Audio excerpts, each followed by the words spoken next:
Holmes.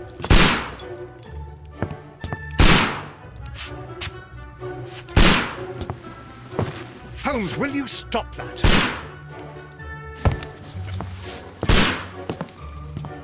You are utterly mad.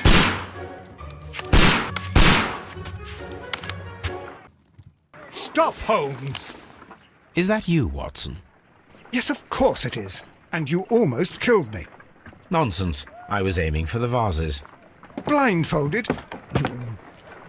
Watson, quiet, please. I'm trying to concentrate.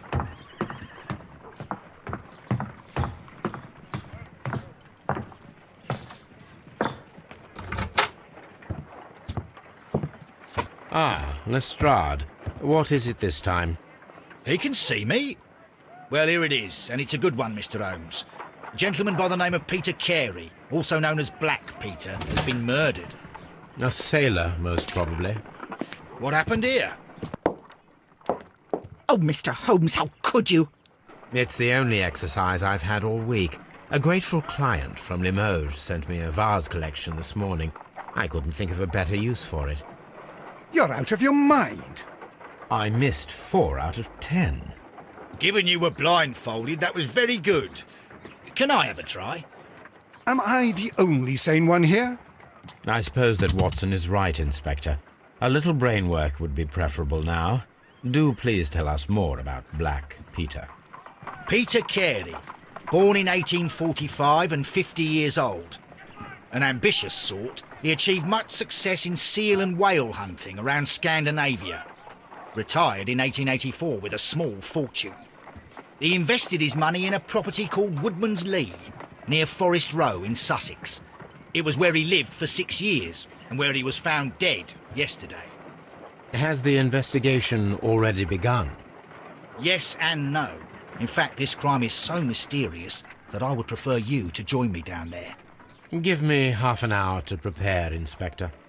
Take your time and join me there. I have to go through the yard first. The merry men struck again. What have they done this time? They robbed a powder reserve. I'll meet you at Woodman's Lee, Mr. Holmes. I should help Mrs. Hudson here. I also have several appointments that I must keep this afternoon. I shall go alone, then.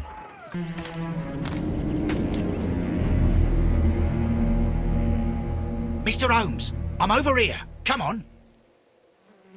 Inspector Lestrade, when will you remove my husband's body? It's sacrilegious to leave him here like this. As soon as we can, Mrs. Carey, I assure you. Allow me to introduce you to Mr. Sherlock Holmes. He's a detective.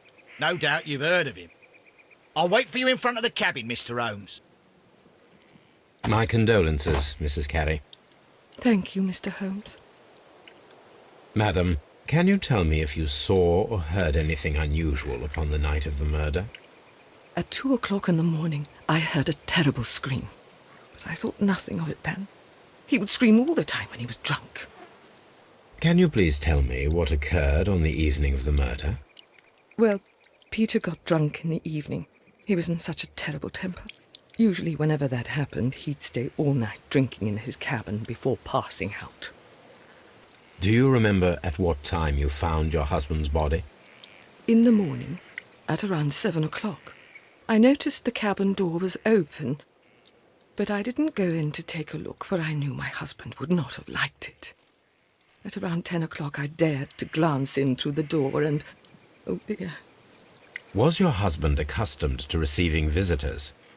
Oh, no, I don't think so. I mean, he didn't really have many friends.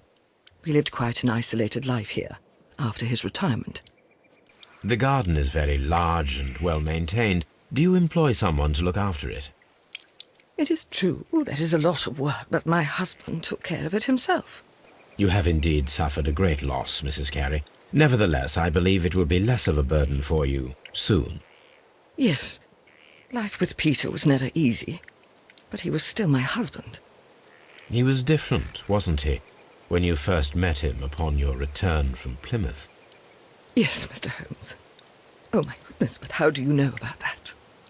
You undertook a pilgrimage to the Cathedral of Santiago de Compostela when you were young. That much is evident from the rosary in your hand. The shortest route for the pilgrim from England to Spain is from Plymouth. I believe that you met Peter Carey as a young sailor there, and you married him soon afterwards. That is indeed what happened, Mr. Holmes. How extraordinary. Peter Carey's body is inside the cabin. We took care not to touch anything. The door is locked. Wait just a moment, Mr. Holmes, and I'll open it. I locked it yesterday to ensure that no one should enter the cabin and tamper with the evidence. Ah, good thinking. Hello, hello, hello. What is it, Lestrade? It seems to me that someone has tried to force it, Mr. Holmes. Let me see. You're right. Someone tried to force open the door. I swear these scratches were not here yesterday. Our mysterious visitor came here last night. Well, he's not the man for the job. This lock is not a difficult one. Perhaps he did not have the right tool.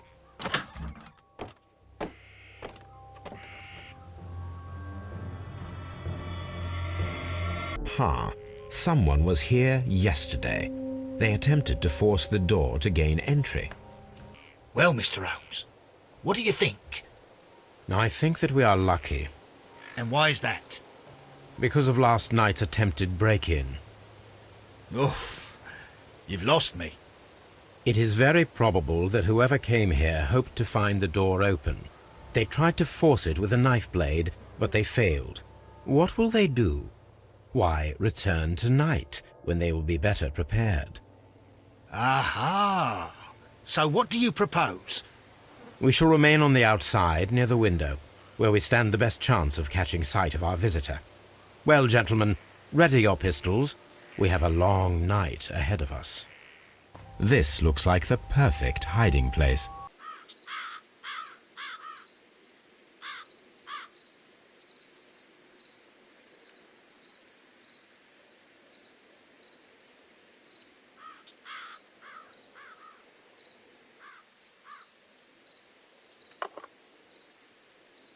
Shh! Did you hear that?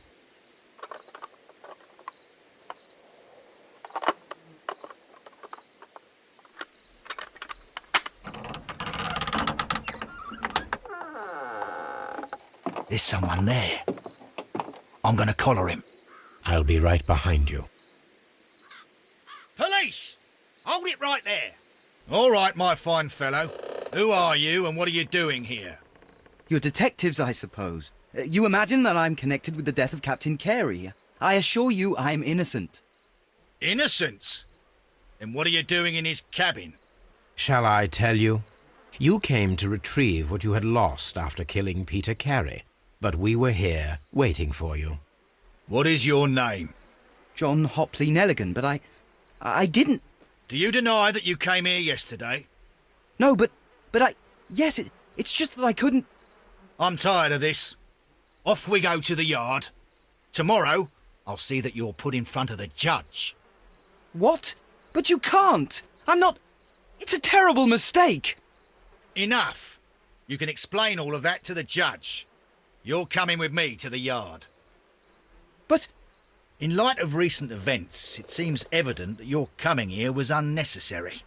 All the same, I'm very grateful to you, Mr. Holmes. You are welcome, Inspector, but please don't be too hard on our young fellow. I would like to question him tomorrow morning. Does this notebook belong to you? Yes. But where did you find it?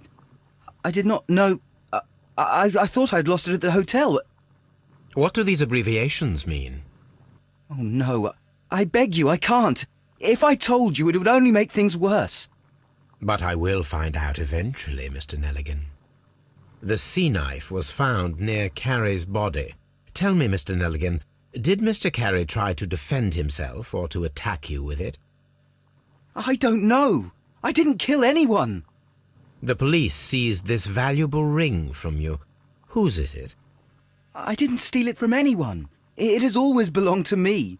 The ring's date of engraving is many years ago. You would have been a child then, hardly in any position to receive such an item from a partner. So, Mr. Nelligan, who is the true owner of the ring? The ring is mine. No, Mr. Nelligan. I believe that the ring had belonged to your father. Oh, but how do you know? The jacket you are wearing is made of an expensive fabric that only a man of exceptional wealth could afford. You do not seem to me to be a rich man, Mr. Nelligan. Furthermore, the garment is ill-fitting. It is quite clear that it belonged to someone else, most probably your father. With your father gone and taking with him the family's wealth, as a little boy you had to find yourself a manual job, and it was most probably cleaning fish. You cut your hands often while working. I can tell from the scars. I'm speechless, Mr. Holmes. It all happened exactly as you say. I need to stage a reconstruction. I'm sure that Watson would be happy to oblige. A spot of whaling, Watson? Would you care to take part? Are you serious? No, but we do need to clarify what happened on the night of Black Peter's murder. A reenactment, then? Is something bothering you? The sailor's knife, Watson. Why was it on the floor? Peter Carey attempted to defend himself? It is possible. But if that is the case, then it alters many things. I don't quite follow you. Tell me, my friend, what is the animal closest to man, morphologically, I mean? Ah, I see what you're getting at, Holmes. You asked me that once before. On the Ripper case, I believe.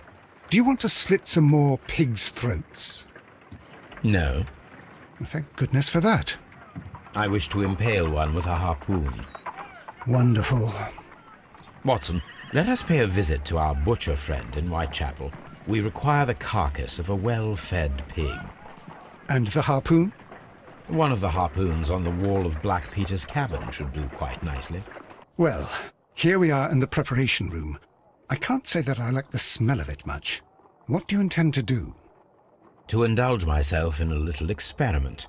The challenge of lancing a pig's carcass with a heavy harpoon. A little experiment? Stand aside, Watson. This might be dangerous. I am not well practiced in this exercise, yet.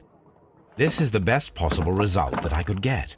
Do you see, Watson? Throwing a harpoon and pinning a man to a wall requires either exceptional strength and training or diabolical luck. If it was luck, then it was a chance in 1,000 that night. Well, yes. Let us leave now. All right. But before we go, I suppose I'll have to pay for all these carcasses you've happily mangled. Very well, but please hurry. Of course. Is this your husband's tobacco pouch? I'm not sure. It might be, but he hadn't smoked in a very long time. Your husband's private papers. Do you know where they are? There was a small tin box, barely larger than a book. He kept his papers there. It should be somewhere in his cabin. I have heard the story of Dawson and Nelligan, the West Country bankers. Yes. Joshua Nelligan was my father. I am aware that it had a bad ending. When the bank failed, it ruined half the families of Cornwall, whereupon Joshua Nelligan disappeared. My father was under extraordinary pressure. Dawson had retired. I was only 10 years of age at the time, but it was still old enough to feel the shame that befell our family. My father was convinced that he could pay off all his debts if the creditors gave him time. He set sail for Hammerfest in Norway in his small yacht, just a few days before an arrest warrant was issued. He left my mother a list of the securities he was taking. No word was ever heard from him again. We believe that his vessel went down, taking with it everyone and everything on board. Thank you for the story, Mr. Nelligan.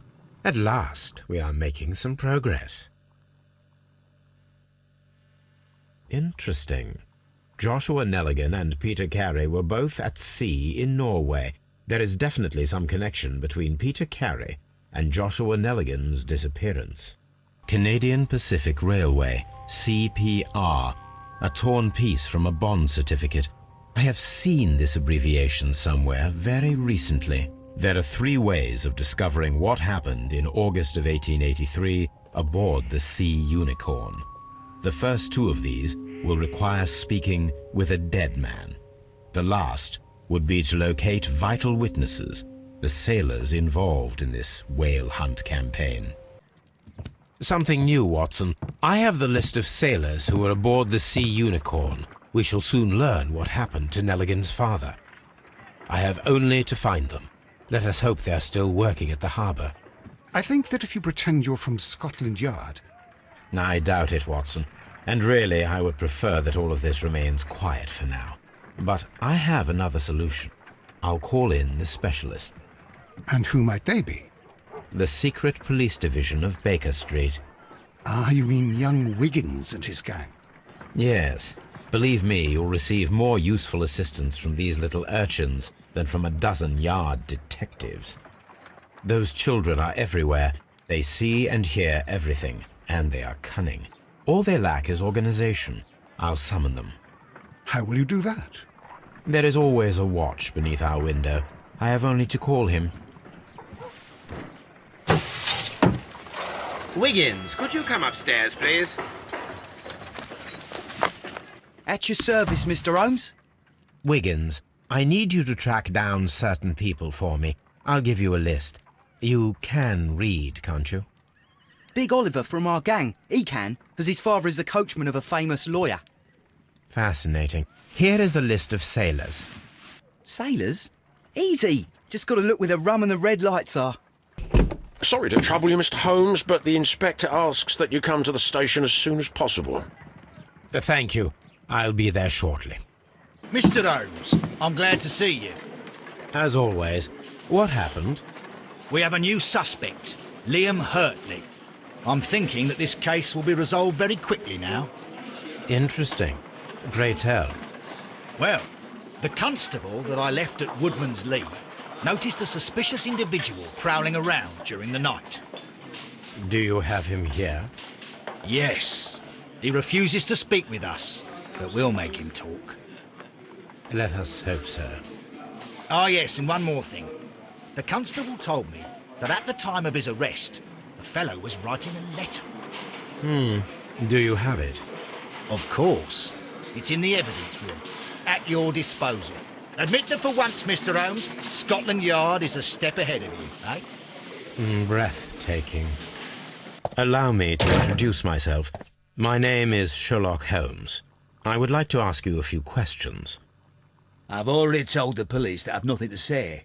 And you're not even part of the police. Precisely, and considering your situation, it might be wise to speak with someone who is, shall we say, rather more neutral. You are a suspect in a murder case. I know. Inspector Lestrade told me. It's ridiculous. Could you at least tell me who you are, and exactly what happened that you should be brought here? My name is Liam Hurtley. That I can tell you. But you're not getting any more than that. Well, we shall see. So tell me, Mr. Hurtley, what did you hide? Hide? What are you talking about? I did as you asked, and hid them well. Should I continue? My letter? But the ink? That's impossible. A touch of chemistry, nothing special. Well, you're a smart one. But it's nothing. If you want to know, I was referring to my tools. It was to do with my work, see? I will check that, Mr. Hurtley. Tell me, Mr. Hurtley, what were you doing at Woodman's Lee? Woodman's Lee?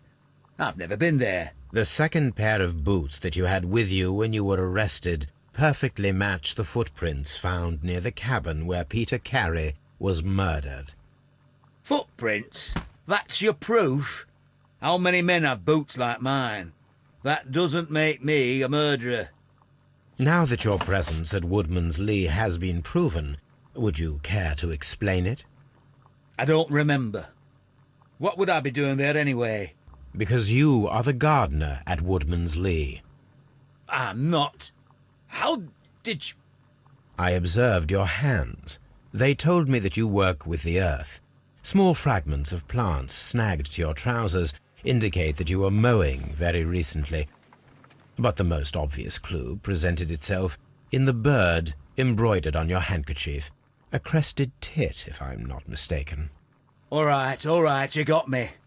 Yes, I am a gardener, and I went there to get my tools. That's all for now. Hurtley's stories are false leads, but now I know one thing for certain. I must examine the site where the garden tools are kept at Woodman's Lee. Madam, we have information that the valuable stolen papers are hidden amongst the garden tools here at Woodman's Lee. We need to find them. Oh my. Our tools are kept inside the shed that's right behind me. Here is the key to open it.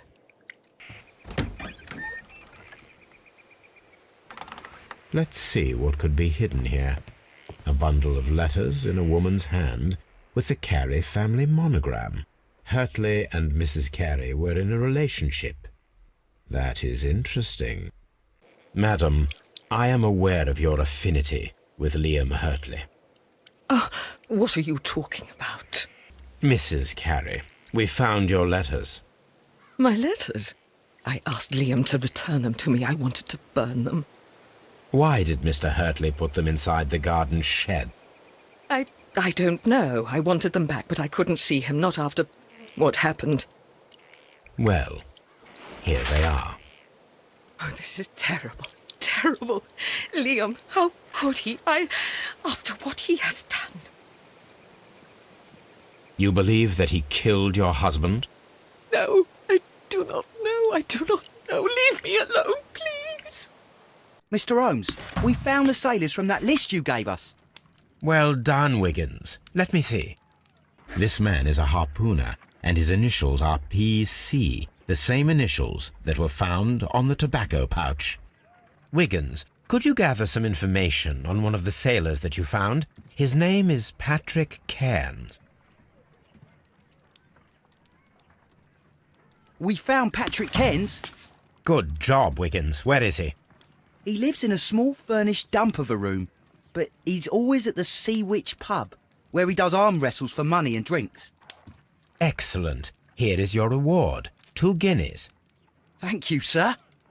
If I wish to speak to Cairns without alarming him, I had better dress as a sailor.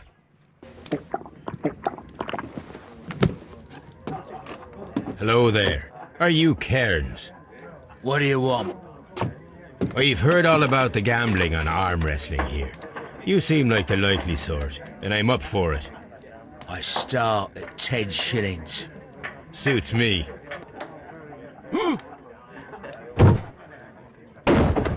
You were lucky. I wasn't focused. Let's go again. I'm ready to try again. Fine. If you want me to take all your money, no problem with that.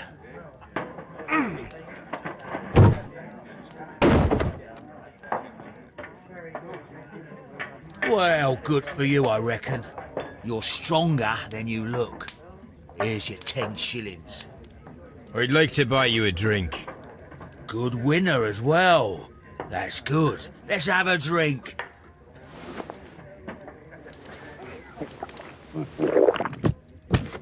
You're a good type. Seems you've managed to settle down in life. You've got money, eh? Not all that much. Oh, well. At least you're not as poor as me. Why do you say poor? You're not working? I'm a harpooner. But you see, the whalers are rare. They don't pay much. So, as a result, find myself arm wrestling to pay for my drink. A harpooner? Interesting. You've had a lot of adventures, I bet. Ah, of course. It's been a dozen years since I've sailed. I've seen everything. Old Wallace, damn Black Peter, Great Roger, we sailed to the Cape of Good Hope. Black Peter, you say? I've heard rumours about that one. He was the worst of them all. He was a liar and violent too, swinging those fists of his around. He was a tyrant and not much of a captain. At least, not as good as Great Roger. I see. Yes. I was told terrible tales about Black Peter. But you ain't heard the worst. Tell me, and let's have another drink. It was in 1883 that it happened. The August of that year. Peter Carey was captain of the Sea Unicorn, and I was a spare harpooner. We were coming out of the ice pack on our way home. One evening, we saw a little craft that had been blown north. There was only one man on her, and he wasn't a sailor. The crew must have thought that she'd foundered, and they made for the Norwegian coast in the dinghy. I guess they all drowned. We took the man on board. And who was he? I dunno. During the crossing, he and the skipper enjoyed some long talks. His baggage was just a tin box. That's strange enough. Aye. Even stranger was that on the second night, he disappeared. Nobody knew what happened to him. And of course, nobody could ask Black Peter about it. You know what happened, don't you? I do. I saw the skipper tie his heels and push him over the rail in the middle of my watch on that dark night. 2 days before we sighted the Shetland lights. Black Peter's a murderer. Aye. Those that know him wouldn't be surprised to hear it. But all this must stay between us. All right? Of course. Back in a second. I'm off to the Ghazi. I'll be here with my drink. Here it is. Have you got any tobacco? I've run out of mine. Nah, I lost my pouch. I don't know where. Wait a minute. What's this? Oh, is this your tobacco pouch? Well, oh, it is. Well, I have to go now. I know a captain who's planning an expedition to Cape Cod. Captain Ahab's his name. He commanded the Pequod. He might need good harpooners. I'll tell him about you. Maybe. If you like, aye.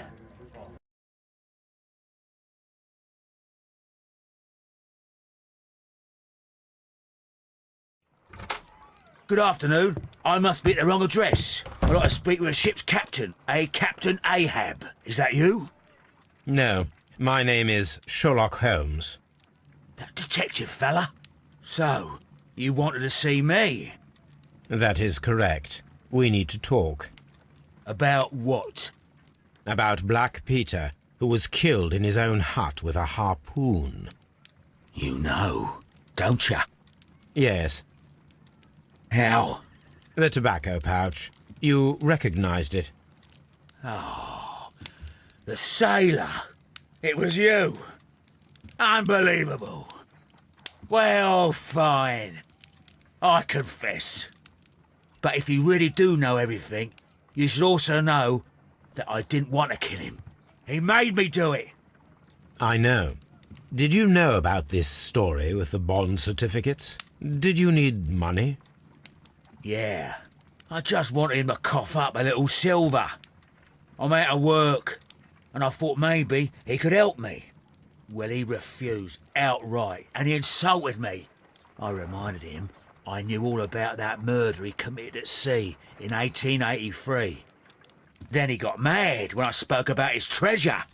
I barely just had time to throw the harpoon at him before he could jump at me with his knife.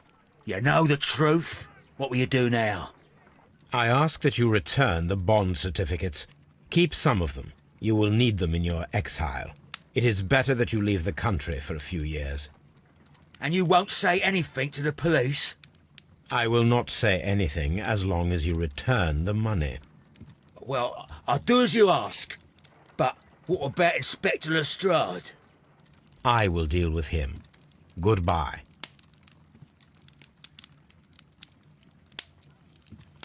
It's good that you asked me to come, Mr. Holmes. We do need to talk. About what? What do you mean? Our case, Mr. Holmes. You sent me a message via your little thug, His name is Wiggins, Inspector. telling me that the case is solved. Well, Mr. Holmes, tell me, who is our murderer and where is he? The morgue. Eh? His name is, or rather was, Pablo Coventrao. He was also on the ship with Peter Carey, and he was a harpooner. I'll tell you everything, Inspector, but do calm down. Mrs. Hudson will bring us tea and orange cake. Orange cake? You're spoiling me, Mr. Holmes. That's my favourite. Ah, Mr. Holmes. Inspector Lestrade told me that I should thank you for clearing my name. He also said that you were waiting for me here. I came as fast as I could. I cannot thank you enough. It is all because of you that this nightmare is finally over. I believe that this belongs to you. My father's securities. Incredible! But how did you get them? It would take far too long to explain. Tell me. This is extraordinary. You are a genius. Then that may serve as an explanation. Goodbye, Mr. Nelligan, and good luck. Goodbye, Mr. Holmes. And thank you. 1,000 times thank you. This trip to the countryside will be good for you, Holmes. As your friend and your doctor, I really do recommend that you give yourself a complete change of scene. Fresh air, brisk walks, bird watching, chopping wood. Sounds intolerable. Certainly it sounds delightful. But you haven't yet told me who your friend is, the one we're going to visit. He is a bee lover. A bee lover? Do you mean that he keeps bees?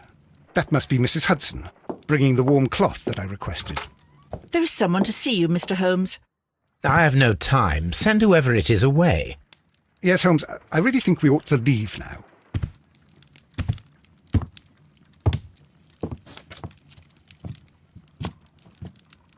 Mycroft. Sherlock. Oh, Mr. Holmes? Perhaps you don't remember me. I'm Dr. Watson. We met at the Diogenes Club a few years ago. I documented our encounter in a short story I gave the title The Greek Interpreter. He does remember you, Watson. My brother remembers everything, and that is why he is so valuable to the government. We are about to depart for the train station. I know. You know? Sherlock, I need your help. There are people who presently threaten both our country and the Crown itself. You must help us with those methods of yours. Need? Help? Those are not words I would readily associate with you, Mycroft. I wrote you a letter, but you did not reply. And this is not about politics. It's about people. People similar to those whom you pretend to defend in your petty detective affairs. Everything is about politics with you, Mycroft. I'm not interested. Have some of your agents, your spies, or worse, undertake this job of yours. You are defending your people, and they have little to do with the people I choose to help, I can assure you. That is the point. You think exactly as they do.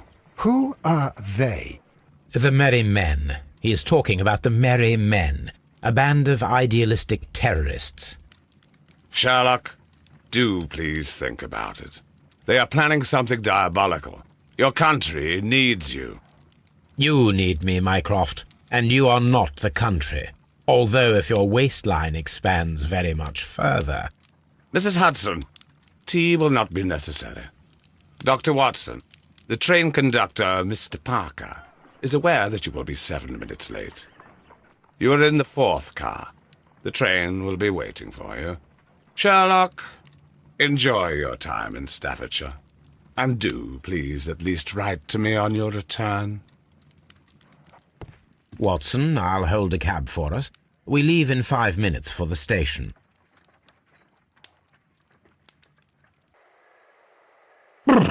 What a gloomy night. It was warmer inside the waiting hall. Since the station master told us that the train is about to arrive, we should not have to wait very much longer. Yes, at last. Attention! The train is arriving at the station. Please stand well away from the platform edge. I'll take your bags and your blasted archive suitcase. But, Holmes, the headlight. It's faded away. Something is wrong. I can't hear any sound from the incoming train. Excuse me, sir. Can you explain what has happened? I don't know. It's as if the train vanished into thin air. Holmes, say something. Quick, fetch a lantern and let us take a look. It's too dark. Only fog and rails, nothing else. There is no use in stumbling around here at night. We will come back tomorrow.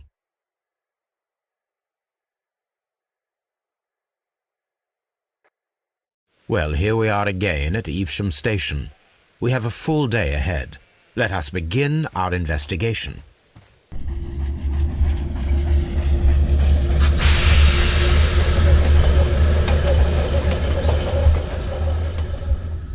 This is the place where we saw the train vanish last night. There are no signs to indicate that the train ran off the track, nor are there any other traces. There is nothing whatsoever. There are no clues. But then, a negative result is also a result. Oh, I see what you're getting at. No clues, and you're smiling. Yes, Watson, I do smile on occasion. This mystery appears very promising. This investigation won't be simple. We shall require a map of the region. Perhaps the station master could lend us one. Morning. Allow me to introduce myself. My name is Sherlock Holmes, and this is my friend and colleague, Dr. Watson. Yes, I remember you. I'm Station Master Everett. You were here last night. So, you are Mr. Holmes, the great detective. Will you be investigating what happened? I shall indeed. It is extraordinary that an entire train could disappear like that. And to think of all the poor people inside it, the passengers, the driver. Could you please give us any details about the train? Well, there was nothing so very special about it. At least not that I can recall. My memory's not what it used to be. However, if you need it, you can have the train composition report. It's inside my office. I would be glad to have a detailed map of the local railway district. But of course, please, take the one that's pinned inside the waiting hall. This map will be useful. According to the train composition report, there was a special wagon. What does that entail? That's a highly secure car, ordered by a private party. It is generally to carry something of value. Those wagons have iron walls, you know, without any windows, and they're fitted with a complex key lock. That is important information. Do you know what was inside this particular wagon? Certainly not. No, that's private, and it's not my responsibility to allot the wagons to whoever. Was there anything exceptional about any of the passengers aboard the train? What do you mean? Like officials? I wouldn't know. Oh, but now that you mention it, yes, there was something. There was a message from Bridlington station saying that the train had been delayed because of an issue with the passengers. But what kind of problem that they didn't say? That is interesting. You mentioned a problem at Bridlington station. I should like to visit this station. Could you mark it on the local map? Of course. It's a suburban railway station. You might take a cab there. Good day to you, sir. Good day. To whom am I speaking? My name is Sherlock Holmes, and this is... Are you a representative of this damned railway company? Because I have a complaint. We are not from the railway company. We are... Well, in that case, Mr. Shamrock Flomes, please excuse me, but I'm not in the mood for idle chit-chat at the moment. You must be Mr. Robinson, is that correct? Yes. I am leading the investigation of the disappearing train. It would help if you could answer my questions. Ah, well, all right. I have nothing to hide. I presume it was you who placed the order for the special wagon. Yes. It was to transport my valuable prototype safely to London. My prototype is a revolutionary device. It is capable of producing electricity. I'm a businessman and an engineer. I had already found several potential customers for my invention, but I was very optimistic about the directors' board who were travelling on the train last night. You mentioned a directors' board. Which company do they own? The Chilean Barcazes Company. I had made an appointment with them. Now they are lost, along with the train and my prototype. What do you know about the Barcazes Company? It's a large South American company. They showed a great deal of interest in my prototype, and they seemed wealthy enough to do business with. This revolutionary machine of yours, was it very valuable? For God's sake, sir, it is priceless. It could change the world we live in, and yet I was selling it for almost nothing.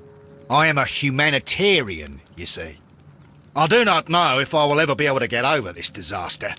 I cannot believe that it disappeared with that damned train. Mr. Robinson, could you please clarify? Were you travelling alongside your prototype? Yes, I was. But I had to step off the train. And all because of this stupid station master. I received a telegram declaring that an important person, a Mr. Bromsby, wished to see you in the waiting room. I merely informed you of this. Mr. Bromsby is a wealthy gentleman. His interest in my invention was truly unexpected. So yes, of course, I agreed to see him.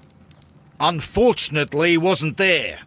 I thought perhaps he might have been delayed, so I chose to wait a while. But despite my requests, the train left the station without me. Absolutely unacceptable. The timetable is strict. We cannot wait any longer. The regulations require the train to be on time. You are an idiot. You will pay for it. I will sue you. This is an absolute scandal. It's always the same with these rail companies. No respect for the customer. Please calm down, sir. What is your concern? Concern? What is my concern? I'll tell you what my concern is. Last night I were on the train as usual with my colleague, heading home. Then along came this ridiculous ticket inspector, who started arguing that our tickets were invalid. He made us get off the train, and he was extremely rude about it. Were you aboard the train that vanished last night? Yes, I heard that it disappeared, but I don't care because we would have stopped before then anyway. Our tickets were valid and no doubt about it. And then, to top it all, the ticket inspector pushed everyone else out too, except for a bunch of rich. Well, because their type don't need a ticket. Can you recall anything more specific about this fortunate group? Well, yes. They were all foreigners. Spanish-looking toffs with snake eyes. The ticket inspector forced all the passengers from the train except for the directors of the Barcazes Chilean company. The insurance policy for Robinson's machine. A significant sum. Good day to you, gentlemen. How may I help you? Good day to you, sir. My name is Sherlock Holmes. I am investigating the unfortunate disappearance of last night's train. I see. I'm Station Master Bertram, but my supervisor has not informed me about this. I do not know if... Do not worry. I have only a few questions. Station Master Everett from Evesham told us that you reported a problem with some passengers last night. Indeed. This train is a regular line for those who work at Nottingham. But yesterday, everyone was asked to get off the train here at my station. I've no idea why, and it delayed the train. But the worst of it is that now I have to deal with two furious passengers who are complaining about the company's service. They stayed here the whole night, but people do not usually pay much attention to the regulations, you see. There are very strict and clear rules. Paragraph 234 of Article 2G-43 states that in the event of a complaint, you must... Yes, thank you. I understand. Apart from the passengers disembarking, did you notice anything else that was unusual last night? I did, and I mentioned it in my report to our higher management on the matter. What was it? Sorry, but I can't tell you. The station master's reports are confidential. Confidential, you say? How long have you been working here? I've worked here long enough to be quite capable of managing a railway station. Let me speak frankly, Mr. Bertram. Your age and your lack of confidence in your position are quite apparent. You cannot deny that you have only recently completed your studies. I was at the top of my class. Listen here, young man. I am aware that you wish to protect yourself behind all these regulations, but I represent the law. And you are obstructing the investigation of an important case. I would suggest that you cooperate with Mr. Holmes. Think of your career. That is... Well, I'll tell you everything. First of all, I scolded the ticket inspector, for it was he who asked the passengers to leave the train. It was not his right to do so. He was very rude. And then, later on, I received a most peculiar telegram from my colleague at Chesterfield Station, the next stop along the line. What did the telegram say? Well, that was the peculiar thing. It was almost unreadable. It was full of errors and awfully vague. It was hard to understand if the train had correctly passed that station or not. You can read it for yourself. We ought to visit Chesterfield Station. We need to confirm if the station master saw the train or not. According to this document, you have insurance for your prototype. Oh, thank God. Where did you find it? Near the telegraph station. I must have lost it when I tried to send a message, which I was prevented from doing. I apologise for that, but regulations state that public access to the telegraph is strictly prohibited. Upon my word, you keep on digging that hole of yours. You have no idea who I am. I see that you kept your gripsack with you. Why don't you leave it in the luggage room? I've had other things to think about. I lost my prototype. And this idiot station master just stands here doing nothing to help. Oh, but... Well, that won't do at all. Station master, I believe that the regulations state that any passenger luggage should be taken to the luggage room. I'll do it right away, sir. Sorry, sir. This Robinson is quite a character. We should learn more about him. Gripsack belongs to Mr. Robinson. I think we should open it, Holmes. This is what they call force majeure. I'll keep watch. Well, it is very clear that this Mr. Robinson received prepayments from various people for his machine. How could he fall asleep at work like this? Excuse me, sir. Wake up. Ah, his breath. He must have swallowed half a distillery. And that explains the how. By his sleeping off the alcohol, you mean? Wake up, please, sir. What? The 18 hours 72 train has arrived? Good day to you. We are investigating the disappearance of last night's train, and we should like to ask you a few questions. Were there any passengers who got off that particular train at your station last night? No, nobody, it seems to me. Although I did not leave my office, so... No doubt you were very busy. You don't say. You can't ever get any peace around here. Now you have to send a telegram each time a train arrives and departs. Station Master Bertram from Bridlington showed me a strange telegram that he received from you last night. It concerned the train, but it was barely comprehensible. What? He's a fastidious little twerp, that Bertram. I remember everything quite clearly. It was late, and I was tired, but I did my work. So what? There's no need to be so petty. You were not tired, you were inebriated. Tell me the truth now, or I shall not hesitate to document your state in my report. My friend means that you will end up by being sacked from your position. All right. So I was drunk.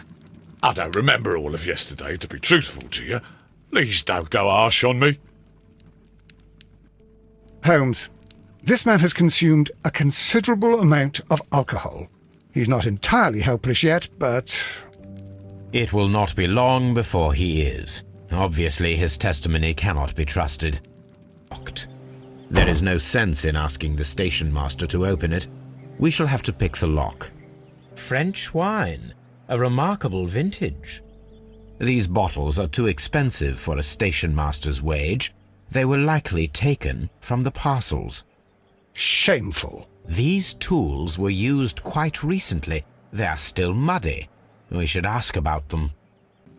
You have quite a number of dirty tools lying around here. Ah, yes. Well, thank you for reminding me.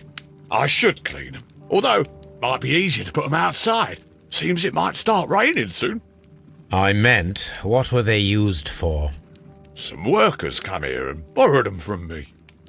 They wanted to lift the edge of the railway to one of the stations on the line, so that the water wouldn't come in too close.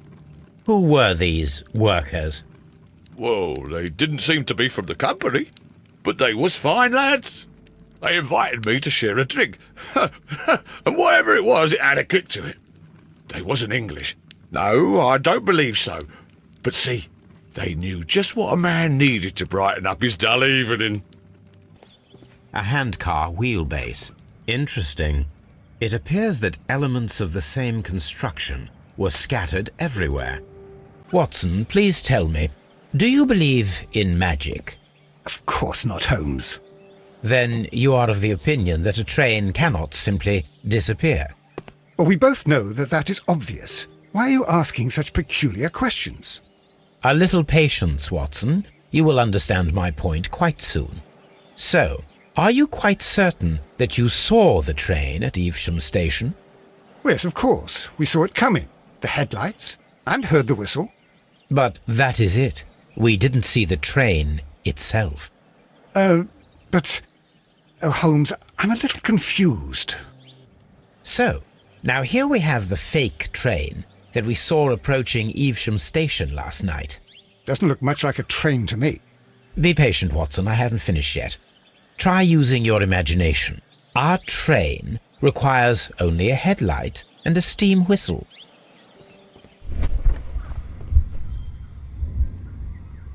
The long pole is now attached. It will allow us to connect the headlight. The headlight is attached. The steam whistle is now connected. Holmes, what can we do to make the steam whistle work? It is elementary, my dear Watson. We shall need a fire extinguisher. The fire extinguisher. Now let us see what we have here. The steam whistle is ready to be used.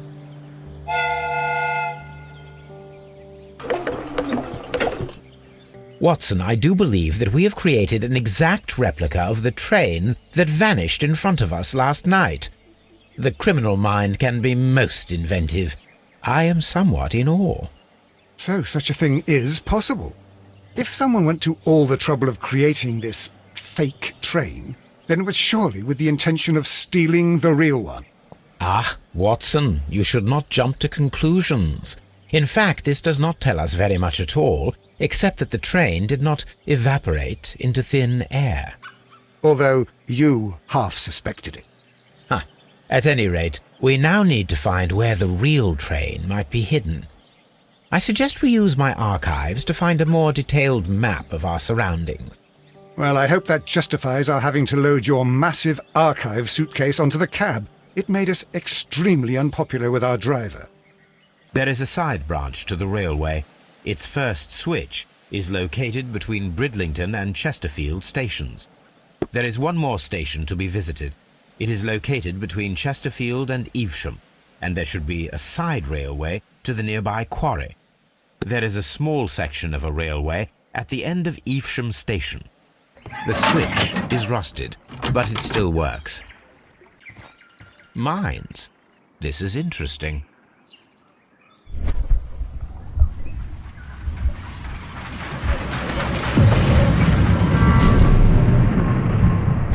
It would be quite possible for someone to redirect the train towards the mines.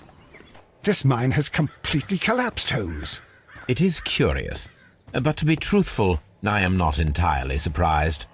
It's difficult to follow you, Holmes. Sawdust. I am almost certain it is a... Watson, could you assist, please? Do you have your pistol? Good. Fire at this package.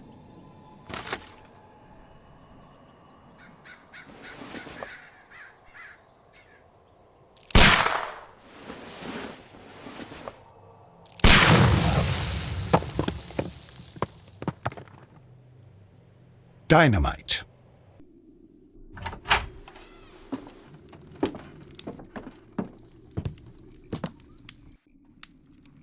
A funny character. He looks anxious. And he is not an Englishman. A greenish-brown cigar with a strong aroma, a hint of peppermint. Ricardo. You already know the name of this man? Holmes, you amaze me. No, Watson, I refer to the cigar. It is a Ricardo Tarrant, a Mexican cigar of an excellent quality. Quite an expensive one, too. A greenish-brown cigar with a strong aroma, a hint of peppermint. These ashes and cigar stubs are similar to the one that we found on the floor. Some of the stubs were recently smoked. There are others that appear fairly old. That means that the fellow spent several days here. Judging by his clothes, he's hardly a traveller or a tramp. Well concluded, my dear fellow. A man who smoked the Ricardo brand of Mexican cigar spent several long days at Doncaster Station. I asked Mycroft to find out some information on the WEA Coal Company. Here is his reply, and it is an interesting one. Holmes, look. There's a flooded area over here. I believe that the flooded area might be worth checking. Good day to you, sir. My name is Sherlock Holmes, and this is Dr. John Watson. We are investigating the case of the vanished train. Is that so? Well, good day, gentlemen. I am Mr. Duff, the station master of this station. I'll be happy to help you in any way I can, but there's not much that I can tell you about last night. It appears that you may be at risk of some flooding along the line here. You mean that the whole bloody lake is at our feet? Quite so. But it is strange, because according to my map there should be a quarry here, and behind that the lake. How should I know? I only arrived here a few months ago. And where did you work before that? I was working in Nottingham, but I asked for a quieter place, so they transferred me here. Life is cheaper. I can't really complain. Did any passengers leave or board the train last night? No. I saw no one as usual. I reported the train's passage by telegraph, just the same as all the other nights. I observe that you are a gambling man, Mr. Duff. You had hoped that your relocation to this small town might have helped ease your addiction, but it was not to be. I beg your pardon? Addiction to what? We found a number of horse racing tickets inside your office. Well, we all have our weaknesses. An expensive obsession, surely, for a station master. It is none of your business. I occasionally attend the races with my colleagues. And anyway, that's my private life. There was a gentleman of Mexican origin, I believe, in the waiting room. Did you notice him? What? A Mexican? Here in the back of beyond? Are you quite sure about that? Goodbye, sir. It is obvious that we cannot inspect the quarry. Instead, we can check the beach area around the flooded lake. Watson, it seems that both South American companies were involved in the purchase of the mine. The man at Doncaster who fled our approach, he smokes Mexican cigars. Perhaps... Yes, Watson. We should certainly speak with him.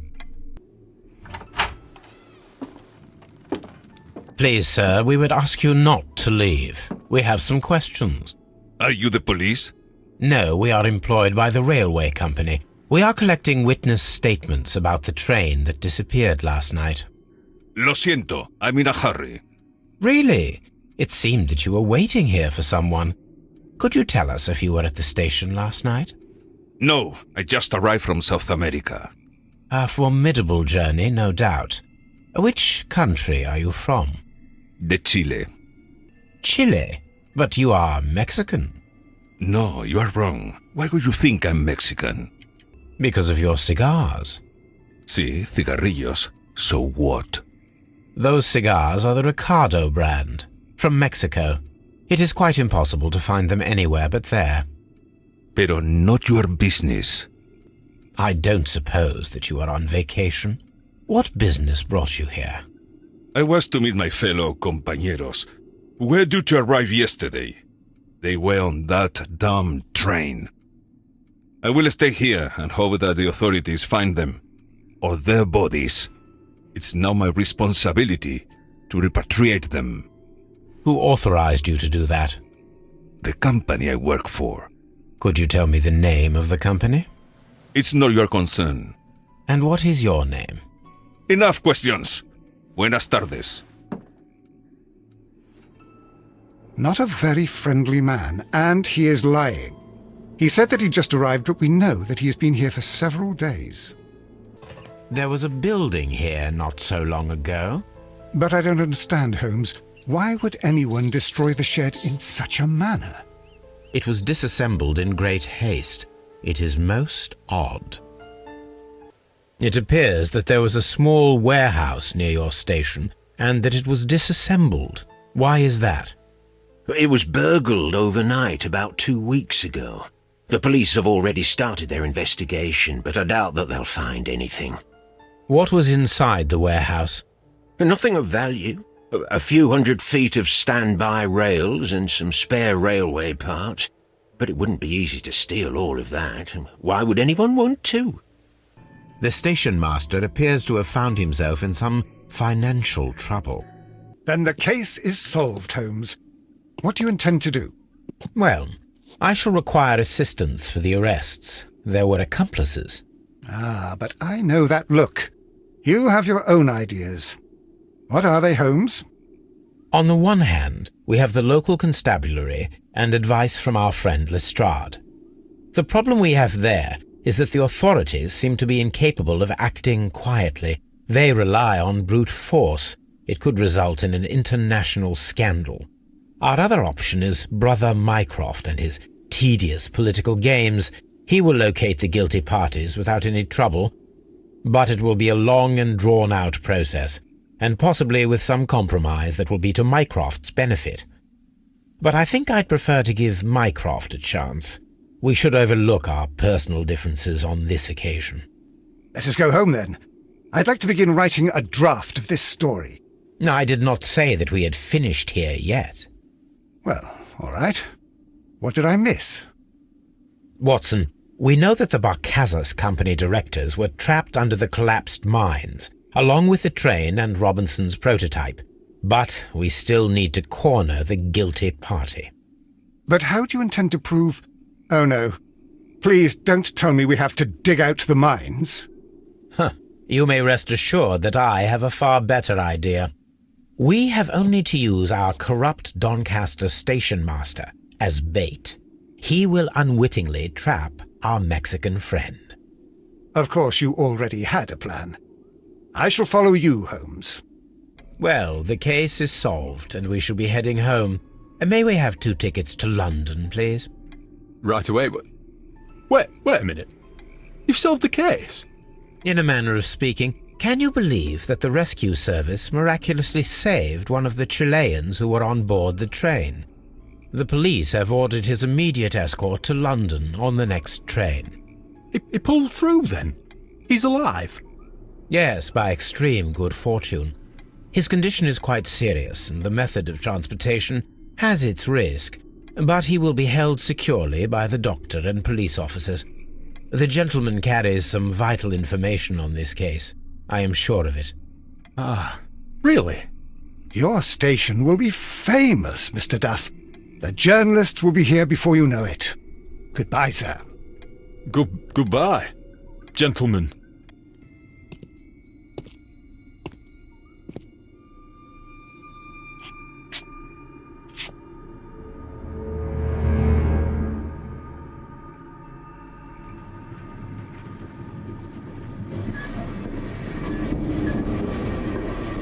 Gentlemen, you are under arrest. Caramba! You traitor! You double-crossed me!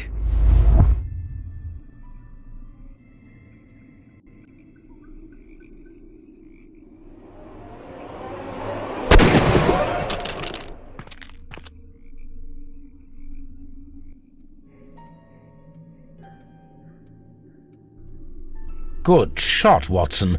I always knew you were a talented marksman. I didn't want another life lost in this case, Holmes. Oh my God! I thought I was a dead man. You shouldn't be so glad about it. You'll be up before the judge. Your testimony will be of great importance to the investigation. I would remind you that your cooperation will be the best way to ease your sentence. By the way, Watson, would you be so kind as to give me some shooting lessons later on? Yes, but not in our sitting room, and not with you wearing a blindfold.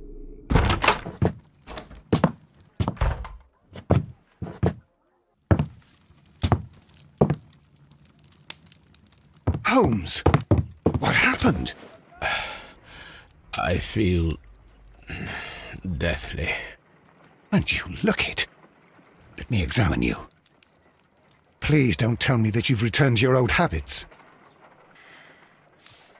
The pupil is dilated. The temperature appears to be normal. I need to concentrate and count the heartbeats.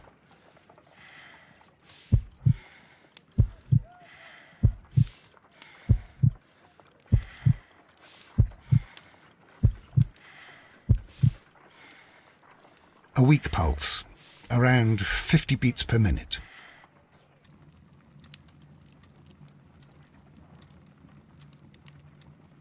But you're dying, Holmes. Your pulse rate is dropping. We need to get you to the hospital immediately. The antidote. Give it to me. The antidote? You mean that you're poisoned? Now. Please. Here, drink it all. Don't tell me that you did this to yourself. Hemlock and datura. I was compelled to. Holmes, imagine if I'd not returned home when I did. What might have happened? I knew that you would. Mr. Holmes, Inspector Lestrade is here to see you. Mr. Holmes is unable to see anyone at the moment. He is unwell. A good day, Inspector. Ah, Mr. Holmes, I'm glad to find you here. I need your help. This is a strange one. We have brought in 2 young bankers from the city, sons of lords, members of the Chamber, and so on and so forth. They were found stranded in a rowing boat that was drifting on the Thames. A romantic escapade with an unhappy ending, Lestrade. What? Well, yes, they were both in the bath, but... what? As I said. And they were tied together. You are lacking in imagination, Inspector. Well, no, I'm not. Anyway, there was a banner flapping about in the boat with the RMS Oceanic printed on it and signed by the Merry Men. The Oceanic? Isn't that the largest steamer ever built? Yes. And these 2 young banker chaps are sons of the owners of the White Star Line, the company that built it. There are rumours of corruption. I'm not interested in politics, Lestrade. I'll keep it then. Here's another one that's a bit more complex and maybe to your liking. It's a murder, but we're unable to find any weapon. We haven't touched anything. It's at the Roman Baths in Strand Lane. A murder, a vanishing weapon, the Roman Baths. That's for us. Watson, fetch your hat.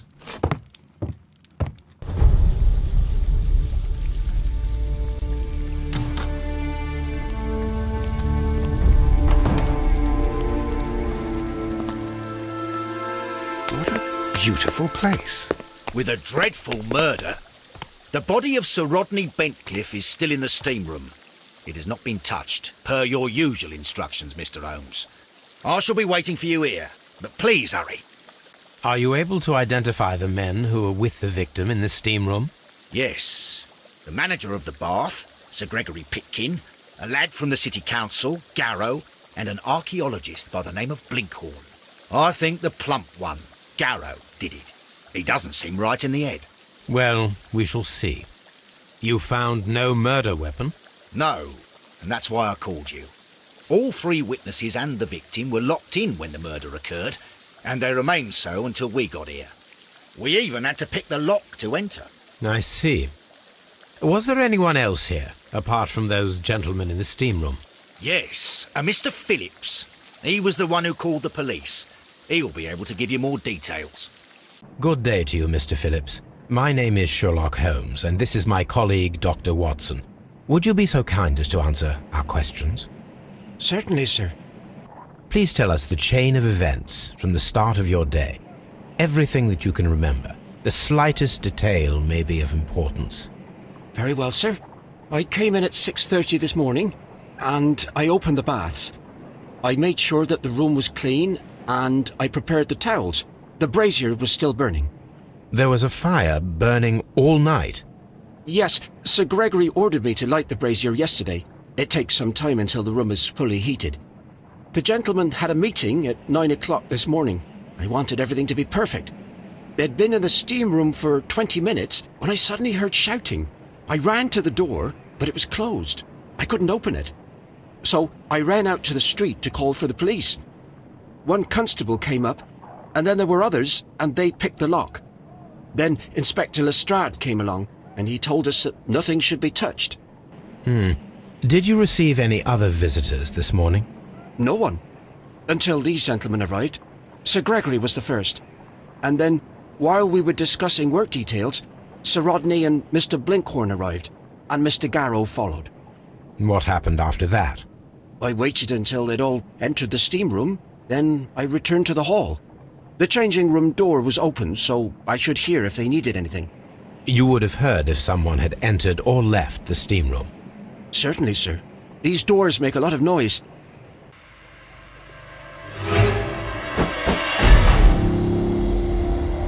Good Lord, Holmes. Ah, death with a peculiarly Roman piquancy. Like the one you almost had an hour ago. Let us forget about that. I think we have found all that we can here, taking into consideration the abysmal lighting. Constable, we have finished with the body. We don't have many leads here. What concerns me is that we still have to find the murder weapon. Mr. Holmes?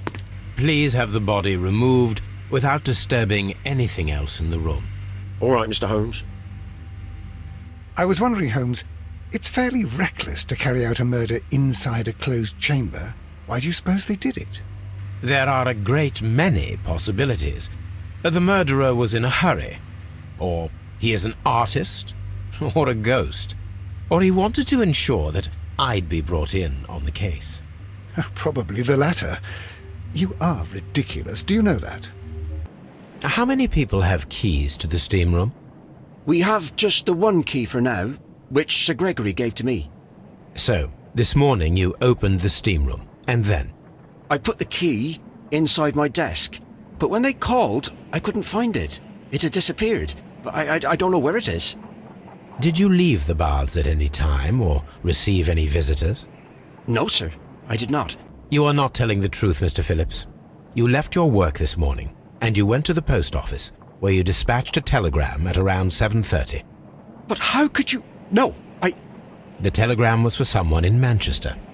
Mr. Holmes, it's I'll tell you everything. I left the baths at 7:20. My sister wrote to me yesterday, and she needed a reply, or our mother is unwell. I was away for 20 minutes, and I closed the baths on my way out. Did you receive a reply from your sister? No, she wasn't meant to. I just told her to pawn my old school uniform so that she could pay for the medication. Did you check to see if the key was still in your desk when you returned? No, I didn't. Please, Mr. Holmes, don't tell the police about this. Sir Gregory would give me the sack. I need this job. I see. There is a bottle of champagne on ice in the changing room. Do you have any idea who left it there? There is? Are you quite certain? I didn't pay any attention. Do you believe that it's important?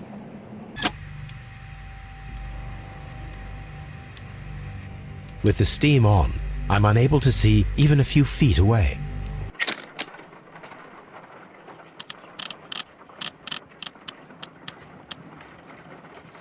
Pyrite, otherwise known as fool's gold. Selenite. White clay particles. Interesting. According to the color and its composition, I deduce that this sample is white clay. Now, I need to find which area near London this sample belongs to.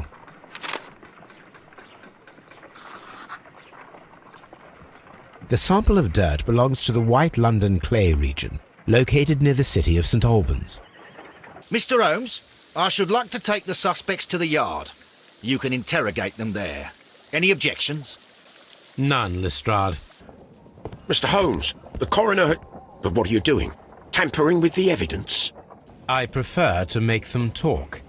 Today, I almost found it. This date will go down in history. Sir Rodney was about to make an outstanding discovery. Wonderful. I could retrieve only the final words. The rest of it is lost. Perhaps the autopsy will assist us in that matter. I'm not sure that I can allow you to inspect the body now. I am sure that you must, Constable. Well... An unusual wound, inflicted by a curved knife, which resulted in instant death, as the coroner's report says. According to the coroner, there were no cardiac problems nor lung congestion, but there were traces of fungus, possibly contracted from the Egyptian tombs.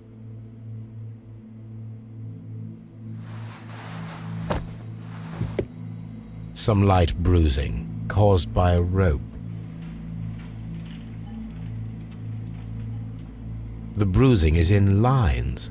They were caused by a rope around the waist. Sir Rodney was descending somewhere. The coroner observed no stomach nor liver disease, if we're to accept that Sir Rodney was an occasional drinker and 63 years of age. A good day to you. My name is Sherlock Holmes. I'm assisting the police with their investigation of the murder of Sir Rodney Bentcliffe. Would you mind if I asked you a few questions? I am Tristram Garrow. What is your occupation? I am a counsellor at the district chamber. What were you doing at the baths? Well, I follow the researches. I am interested in archaeology. You follow them? Yes. So many things happened and we need to know. Or perhaps it's better hidden. I beg your pardon, Mr. Garrow. I meant nothing by that. I apologise. What was it like to work with Sir Rodney? It was like working with a genius. He was a hard man, but then you know this world is hard. There are always people who want to steal from you. And he trusted me, but oh. Are you feeling unwell?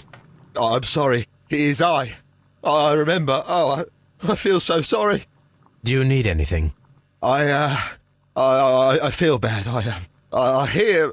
No, nothing. I'm better now. Please try to recall what you saw today. The room was so hot, I had to remove my glasses. I was not feeling so very well in there. But you found the body. I saw the knife, you know, flying through the air. I saw the blood. I tried to escape. I don't remember. Saw the knife? What did it look like? Everything was as if in a nightmare. It all happened so fast. The knife was shining like gold. Had Sir Rodney exhibited any recent strange behaviour? Well, he had been rather secretive these past few days. Last Thursday, for example, I saw him leave. When he returned, it was very late. He showed me some wet coins, Roman coins, and he started to laugh. His ring! Oh, it should be destroyed. Why do you say that? It is a cursed ring, digging dark secrets. Really? It is after me now. I know it. I shouldn't have worked on it in the workshop. It's too late now. This is the coin that he showed me. It is from the 3rd century. It must be very rare. No, I don't know. Thank you. Thank you. This will help me to calm down. Do be careful with the dosage. I will. We discovered some melted silver in the brazier. Did you put it there? It didn't help. The power is too strong. Did you place the bottle of champagne in the changing room? What? No. Garrow appears to be rather mentally disturbed. Either that or he is a good actor. Good day to you, sir. My name is Sherlock Holmes, and I am assisting the police with their investigation of the murder of Sir Rodney Bentcliffe. Would you mind if I asked you a few questions? Not at all, Mr. Holmes. My name is Percival Blinkhorn. What is your occupation? I'm an archaeologist, specializing in the Roman period. I'm working on several excavation sites at present, including the baths at Strand Lane. Can you tell me more about the baths? Well, we're hoping to retrieve a great many interesting artifacts from the site, and to list any items of value before their eventual restoration and exhibition. And has it been successful? It has, thanks to Sir Rodney. What was your relationship with Sir Rodney? Well, I couldn't say that he was a kind man, no. But he was talented. I felt a great admiration for him, I must say. Was it your first collaboration? I had met Sir Rodney briefly once in Egypt, and I'd shared my researches with him. Surprisingly, my work did convince him to come here. He arrived only a couple of months ago. Surprisingly? Well, Sir Rodney was a cold man, and so very secretive too. But I learned so much from him. I can't believe that he's dead. Can you tell me what you saw today? Well, we entered the steam room and we all went to sit down. The steam was particularly dense, and I didn't see anything much further after that. I just heard Mr. Garrow shouting, but we all ran for the door and bumped into each other. I was very alarmed by this point. What did you do? Well, the door was stuck, and with all the steam, it was quite frightening. I was barely able to see my own feet.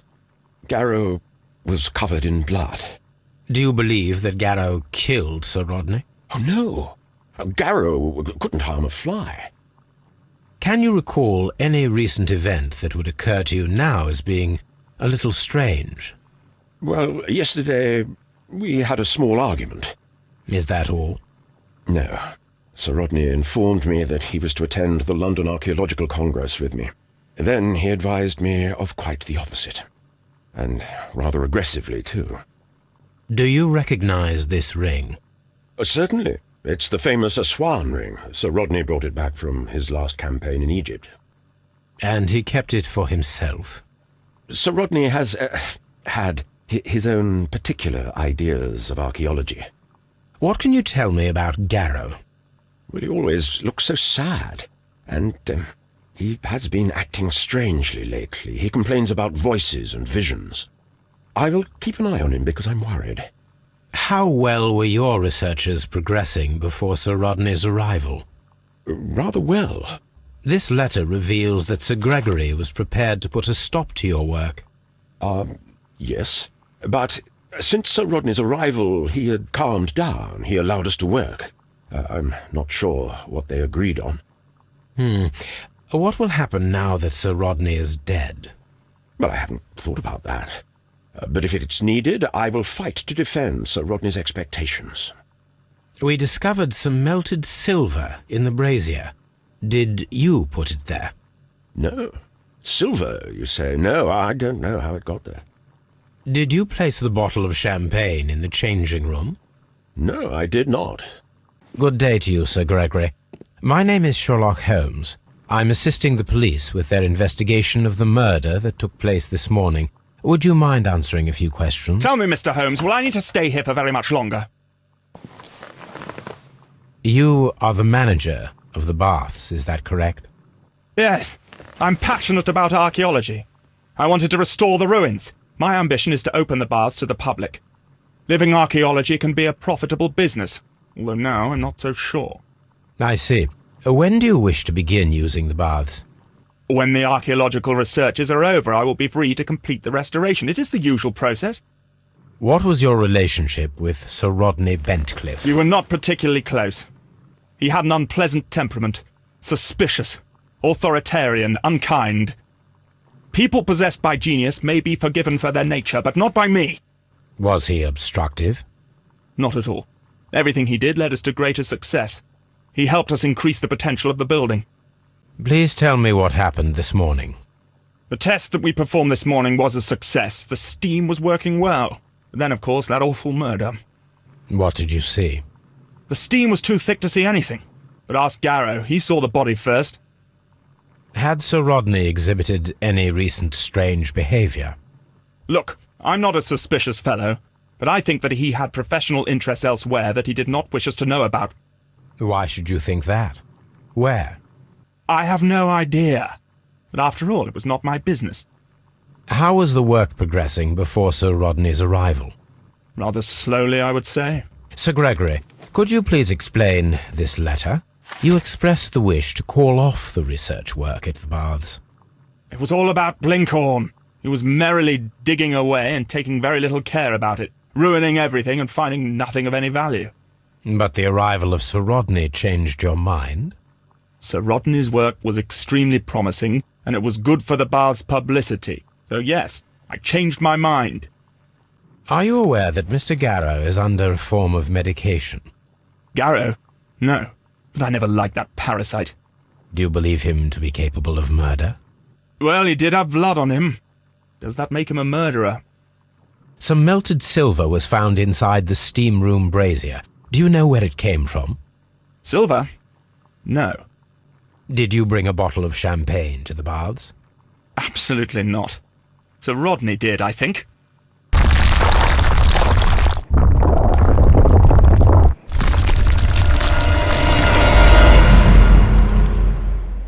Oh my God, are you all right? I wonder how this could have happened. Yes, it is somewhat treacherous. Fortunately, I am unscathed. To where does this corridor lead? To the frigidarium, the coal room. Barely unscathed and by a very small margin. And treacherous is an understatement. Those stones weigh tons. We won't move them. It does not matter. If our investigation requires it, we shall ask for them to be removed. Watson, pack your bag. We are visiting a location in St. Albans marked on Sir Rodney's map. This archaeological site has been abandoned. Why did Bentcliffe come here? The door has been left open. Someone did not care or was in haste. Frigidarium. It is located at the Roman Baths in London. Someone took the time to hide the fresco, but what for? I need to visit this place. Mr. Holmes, we've cleared the corridor to the frigidarium. You can visit it now. Thank you, Mr. Phillips. Now I have all the clues to help me find where these symbols are leading. All I need is imagination.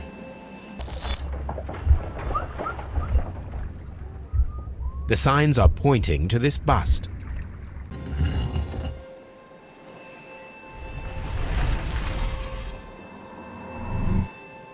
What is this place? I am unsure, Watson, but everything points to the fact that it was the last place visited by Sir Rodney Bentcliffe. We are approaching the end of this mystery. Mithras, the god, clothed in Anatolian costume and wearing a Phrygian cap, killing the bull. That is the symbol of Neptune, the god of the sea. It resembles a bull. This shadow seems to represent a bridge. It is very similar to the face of Mithras. The shadows show us the way to go. We will find Mithras after Neptune, the bull, and the bridge. So that's it. Salt and crushed ice may help to create ice cream. An ice knife. A surprising and yet a very brilliant idea. It's the perfect weapon. It enables one to kill a man and then it melts. The only trace it leaves is a small puddle on the ground. Excellent. We have created a knife with the silver that we found. It could have been used to kill Sir Rodney. It was extremely clever to create a weapon that could dissolve at the scene of the crime. We should use these metal rings to help us reach the bridge pillar. Are we inside the hidden temple of Mithras, Holmes? I am not sure. We had better be careful. Which way should we go, Holmes? There ought to be some clues here. Let's take a look around. Look, it's the golden knife. But how to get it? The golden knife of Mithras. A long-lost relic has resurfaced. Watson, it is time to conclude this case.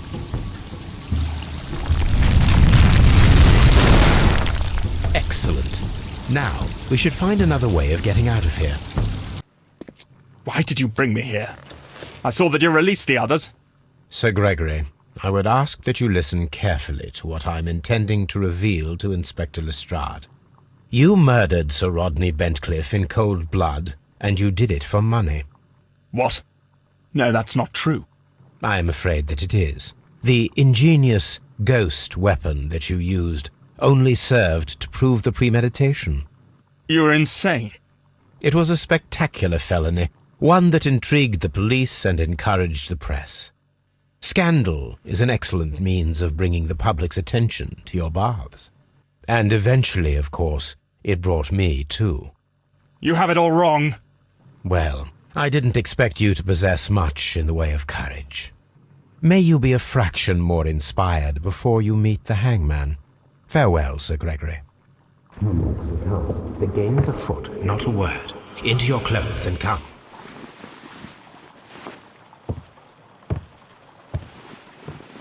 I'll wait for you in the sitting room.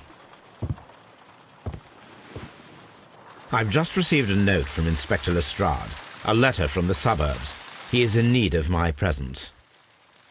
Whenever he has asked for my assistance, it has always turned out to be entirely justified. I fancy that every one of his cases has found its way into your collection. Yes, they all seem worthy of... However, I regret your fatal habit of looking at everything from the point of view of a story instead of a scientific exercise. Oh, Holmes, you... I beg your pardon, I digress. It would be much better to examine this letter than to try to convince you. A wax seal with the monogram E.B. I can tell from Lestrade's handwriting that he was in a hurry when he wrote this letter. The Brackenstall family coat of arms. So, what is it, Holmes? Promising, as always. It appears to be a case of murder. So you believe that Sir Eustace is dead? I should say so. Lestrade wouldn't have sent for me for less. His writing shows considerable agitation, and he is not an emotional man. These people belong to high society. The quality of the writing paper, the E.B. monogram, their coat of arms. The crime was committed before midnight. Holmes, how can you possibly tell? Well, it is all thanks to Lestrade. He wrote his letter at 3:30 in the morning. Imagine the chain of events before that. The local police had to be called in. Scotland Yard was notified. Lestrade himself had to make haste there, and finally compose the letter he sent to me. All of that makes for a fair night's work. It makes sense. Lestrade also speaks of the woman he released. That seems to indicate that she had been held somewhere during the crime. Much time has been wasted. Let us find a cab and go to Abbey Grange immediately. I live in hope of an interesting morning. Ah, Mr. Holmes and Dr. Watson, here you are. I'm very glad that you have come, but perhaps I should not have troubled you after all. And why is that? Lady Brackenstall has come to her senses, and she has given so clear an account of the affair that there is not much left for us to do. You remember that Lewisham gang of burglars? What, the three Randalls? Exactly. The father and two sons. It's their work. They stole a silver service, which is of great value. Sir Eustace Brackenstall is dead, then? Yes. His head was knocked in with his own poker. A violent act of aggression. Yes, the poor lady. She has had a most dreadful experience. She was assaulted and tied to a chair. But I think that you would best see her and hear her account of the facts. She's in the morning room with her maid, Teresa Wright. Where is the body of the deceased? In the dining room. We haven't touched anything. All right. I'm going to examine it. Very good, Watson. Ladies, allow me to introduce myself. My name is Sherlock Holmes. I'm assisting Inspector Lestrade in this investigation. Mr. Holmes, I am the wife of Sir Eustace Brackenstall. We were married only a year ago. I am sorry for your loss. Please accept my deepest condolences. I suppose that it is no use my attempting to conceal that our marriage has not been a happy one. I fear that all would tell you that, even if I were to attempt to deny it. Can you describe to me the events of yesterday evening? Is it really necessary? I have already told Inspector Lestrade all that happened. Yes, madam, it is. I will tell you then. Sir Eustace retired about 10:30. I sat in this room until after 11, absorbed in a book. Before I went upstairs, I entered the dining room to fetch a candle and... oh God. Please, go on. As I approached the French window, I found myself face to face with an elderly, broad-shouldered man who had just stepped into the room. Close behind the first man, I saw two others. One of them struck me a savage blow with his fist and felled me unconscious to the ground. And then? When I came to myself, I found that they had secured me tightly to a dining room chair. It was at that instant my unfortunate husband entered the room. He fought with the intruders? Yes, I think he had heard them, for he was holding his stick. But they were three, and he eventually succumbed. One of them, the elder one, struck him a terrible blow with the poker. I fainted once more. When I opened my eyes, they had withdrawn. Then my brave Teresa came to my assistance. Did these three villains steal anything? Yes, I found that they had taken the silver from the sideboard. but you can see for yourself in the dining room. You mentioned that your marriage was not a happy one. Was there anything specific that was troubling you? He was not a nice man when he was drunk, and he suffered from dark moods, but nothing else. The bruises on your hands are at least 1 week old. Your husband caused those bruises? Oh, do you? Yes, he did. He was very angry at the time. Out of control. Again. Sir Eustace was a drunkard. To be tied to such a man for life is worse than death. Teresa, I would like to hear your testimony. Certainly, sir. As I sat by my bedroom window, I saw 3 men in the moonlight down by the lodge gate. But I thought nothing of it at the time. Oh, if I'd known. And then? I went to bed, and it was more than an hour after that I heard my mistress scream. And down I ran, to find her tied to the chair and him on the floor with his head smashed. That's all I know. These scratches are most definitely made by the picture frame. This is Sir Eustace's safe. There may be something important inside. I must ask Lady Brackenstall to open it.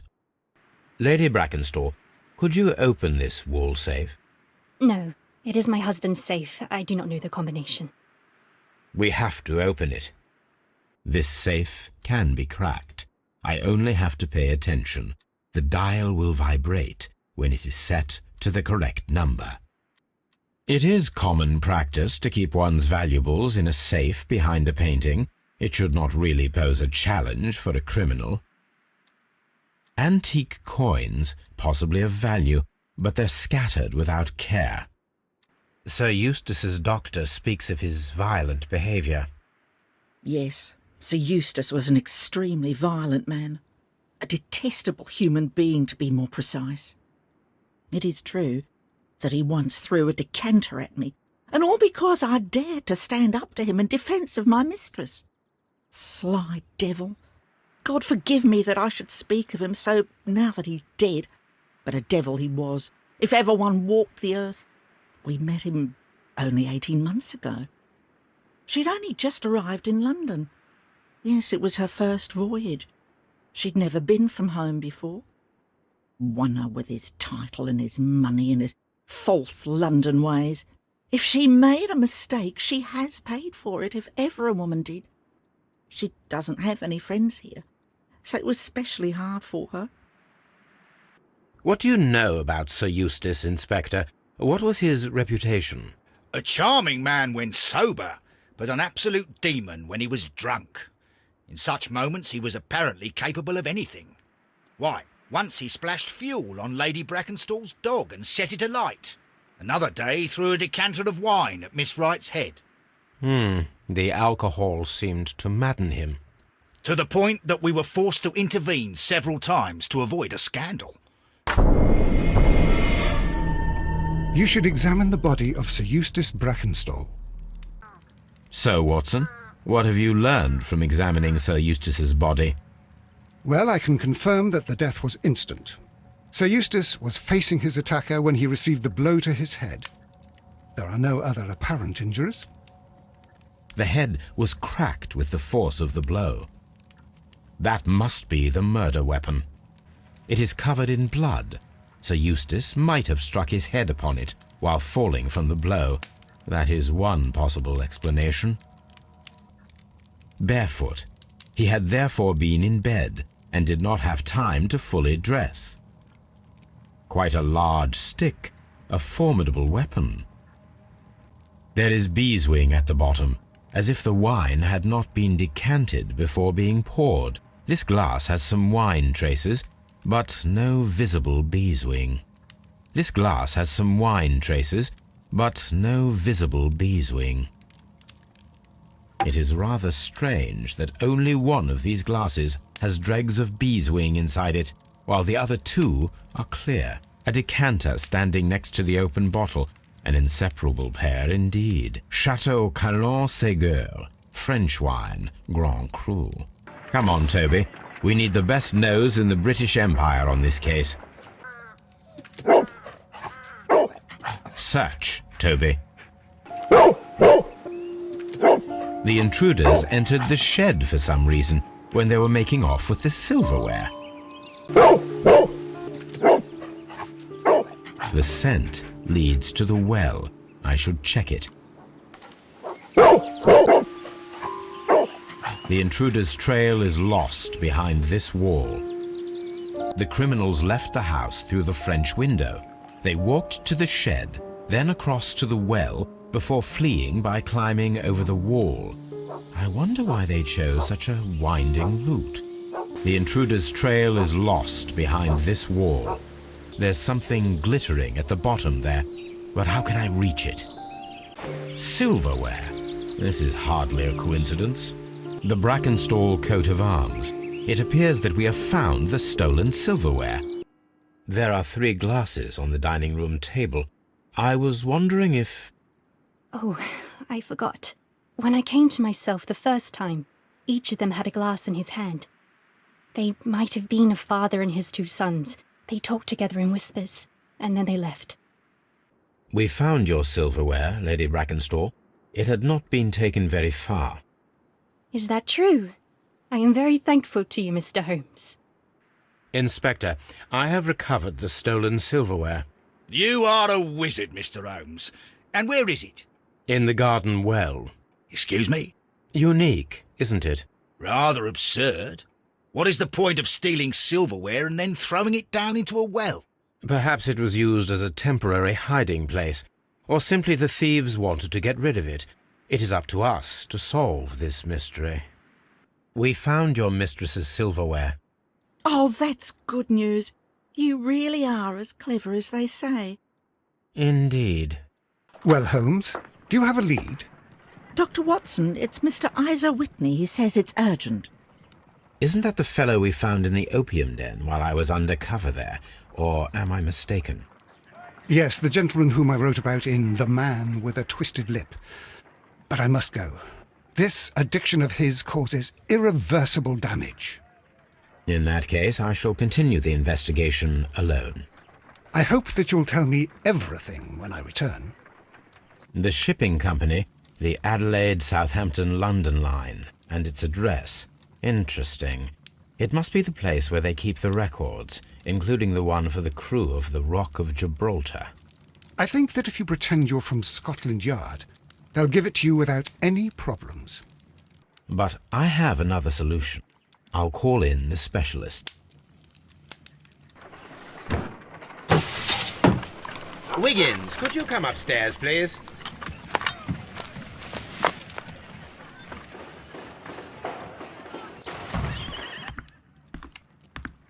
At your service, Mr. Holmes. I need a register, my young friend. If you could borrow it, there will be half a guinea for every one of you. I need the crew list of the Rock of Gibraltar in 1893, and their current employment. I'm straight on it, Mr. Holmes. Do you really think they'll find it, Holmes? My secret police is better than the Yard in many ways.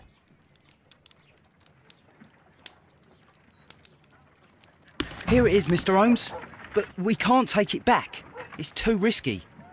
Put it on the table. I'll take care of it. Good work, young Wiggins. This list shows the senior officers of the Rock of Gibraltar, on which Lady Brackenstall and her maid made their voyage. Lady Brackenstall does not know anyone in England. This must mean that someone on this list is our mysterious visitor. And these are the lists of the senior officers of the Adelaide, Southampton, London line ships. Let us find out who was in London upon November the 7th. Captain Jack Crocker is our mysterious visitor. He was the only one around at the time of the murder. This Crocker, do you think... It would be interesting to meet him. Our young friend should be able to find him. Wiggins, could you find a way to bring this Captain Crocker here to us? Here? Holmes, that could be dangerous. No problem, Mr. Holmes. Mr. Holmes, I was informed that you were looking for me, and I'd like to know why. Yes, it is important that we talk. You will soon understand why. You are acquainted with Lady Mary Brackenstall, are you not? Yes, I think I do remember her. from when I was first officer, but I still don't see... It seems your relationship went beyond that of mere passenger and first officer. How dare you? Indeed, how reckless a feeling is love, particularly if one is prepared to commit a murder in its name. Explain yourself this instant. You are aware that the murder made the headlines of the morning press. You read the newspaper report, but to your dismay found it much fabricated. Once you learned that I wanted to see you, you came straight away. You needed to know what I had found. You... and what do you know? That evening, you were with Lady Brackenstall, despite the danger. I'm not afraid, Mr. Holmes. Besides, all of this is just guesswork. You would be right if there was no evidence. What then? Lady Brackenstall was tied to a chair on the night of the murder. And it was you who tied her up. You call that evidence? Yes, as she was tied with a sailor's knot. Your handiwork. So, it's a sailor who's done it. That proves nothing, Mr. Holmes. I'm not the only sailor in London right now. Your theory is flawed anyway. On the night of the murder, I was aboard the Shark. I was supervising the repair of a porthole. At night? It was an emergency. There was a leak. You can ask the ship's carpenter. He can confirm. I'm sure that he can. Perfect. In that case, we have nothing more to talk about. Good evening, gentlemen. Holmes, what should we do now? Would you like to check his alibi? No. There is no doubt that these men will testify in his favor, and there will be no way to check. So, what then? So, we must work with what we have. We have all the puzzle pieces. Now I understand why you dissected the bell rope. Wiggins, could you ask Mr. Crocker to come here again, please? Right away.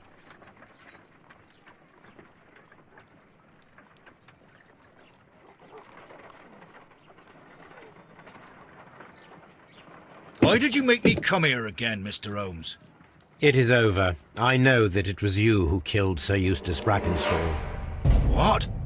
I know, because of the height at which the rope was cut. The knife used was a sea knife, the knots were sailor's knots, and not least the sheer force that was put behind the killing blow. And because you are the only one who knows Lady Mary Brackenstall in London. And because you love her. It's true. It is time for you to tell us the whole truth. I admit that I loved Mary madly from the first day that I met her. But I never did come to visit her, for I believed that she was in a happy household. When I talked to her maid, who told me everything, I was insane with rage. I was due to set sail for 6 months away. I wanted only to see her again. But it turned into a damnable nightmare when he barged in. He dared raise his hand to her. He was not even worthy of licking her boots. Oh, I regret nothing. I admit I killed the monster out of love for her. She will forgive me if she is able. Lady Brackenstall already forgave you. She said nothing. Mary. But that makes her an accomplice as well as her maid. It places her in danger yet again. Mr. Holmes. You would not have managed to protect her. Till I die, do you hear me? Here is a letter that sets everything clear, and it is the one that should be disclosed to the police. I am the only culprit. Mary had nothing to do with it. Now it is time to end this.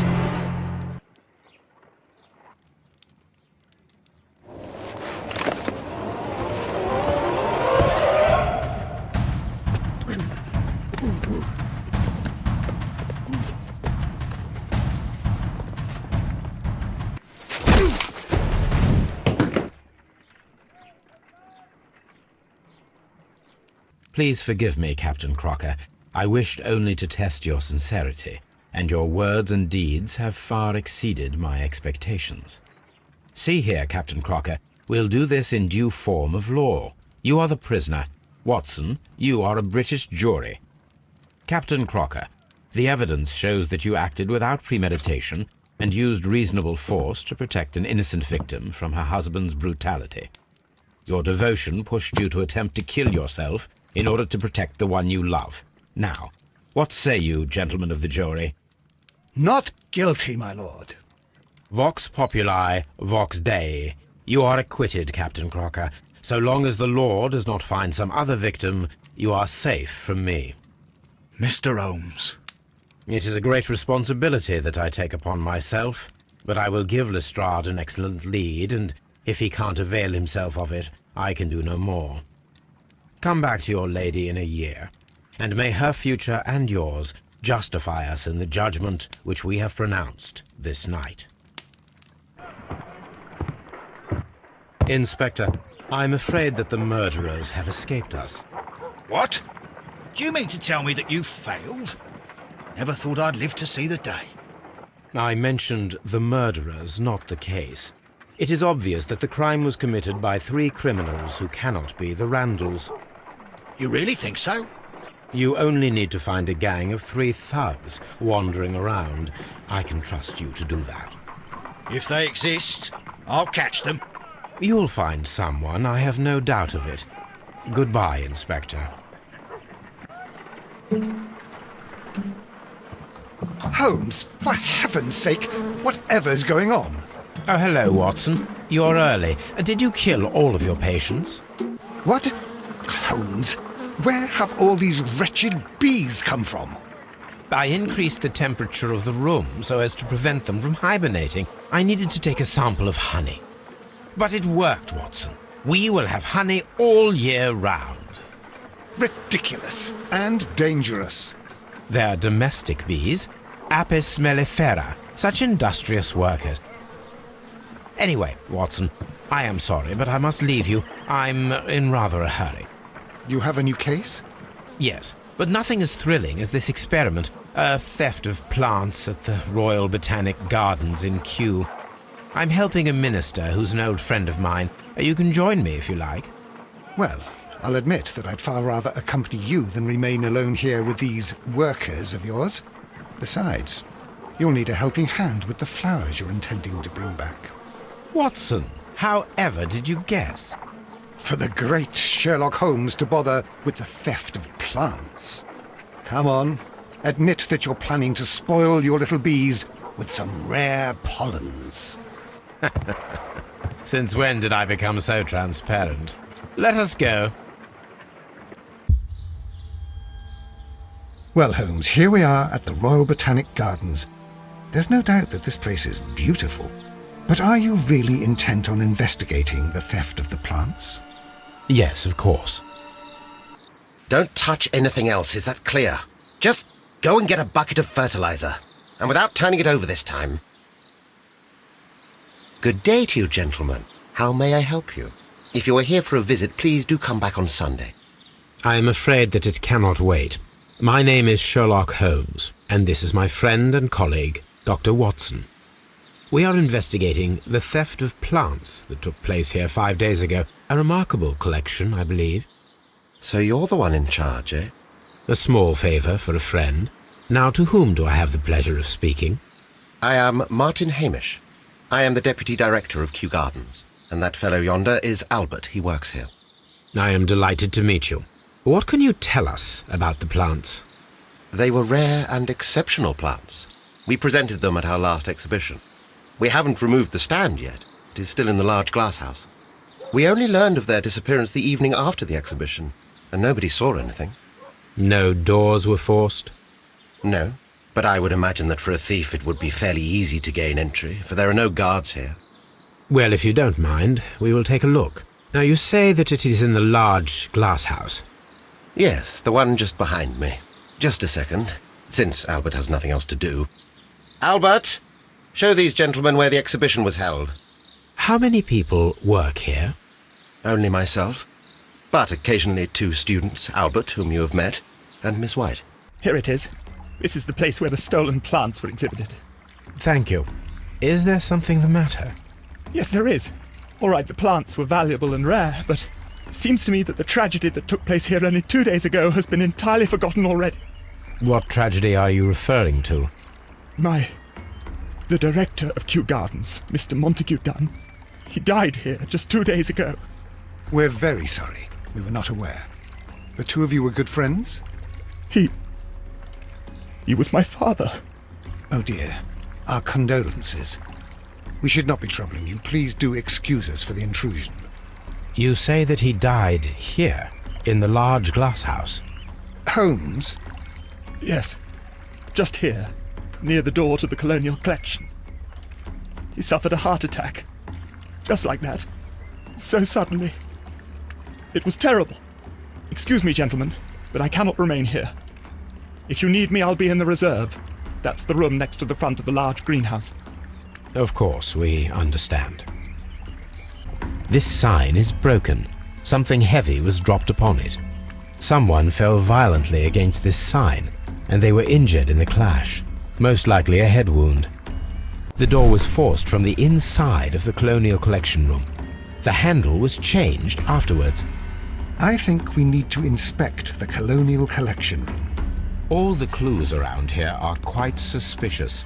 I need my imagination to make sense of it all.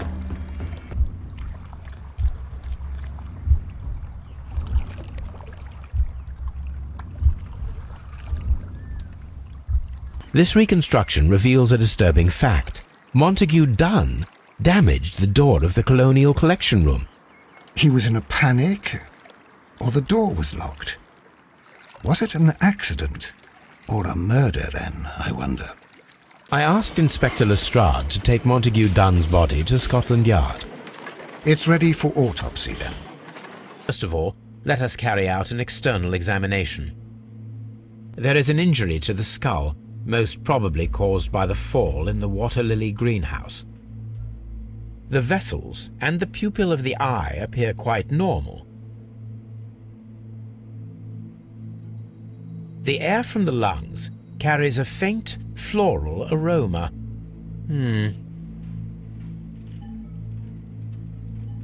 There are no suspicious marks upon the chest.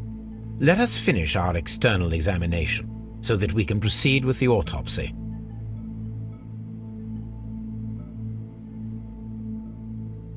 No redness, stings, or bruises.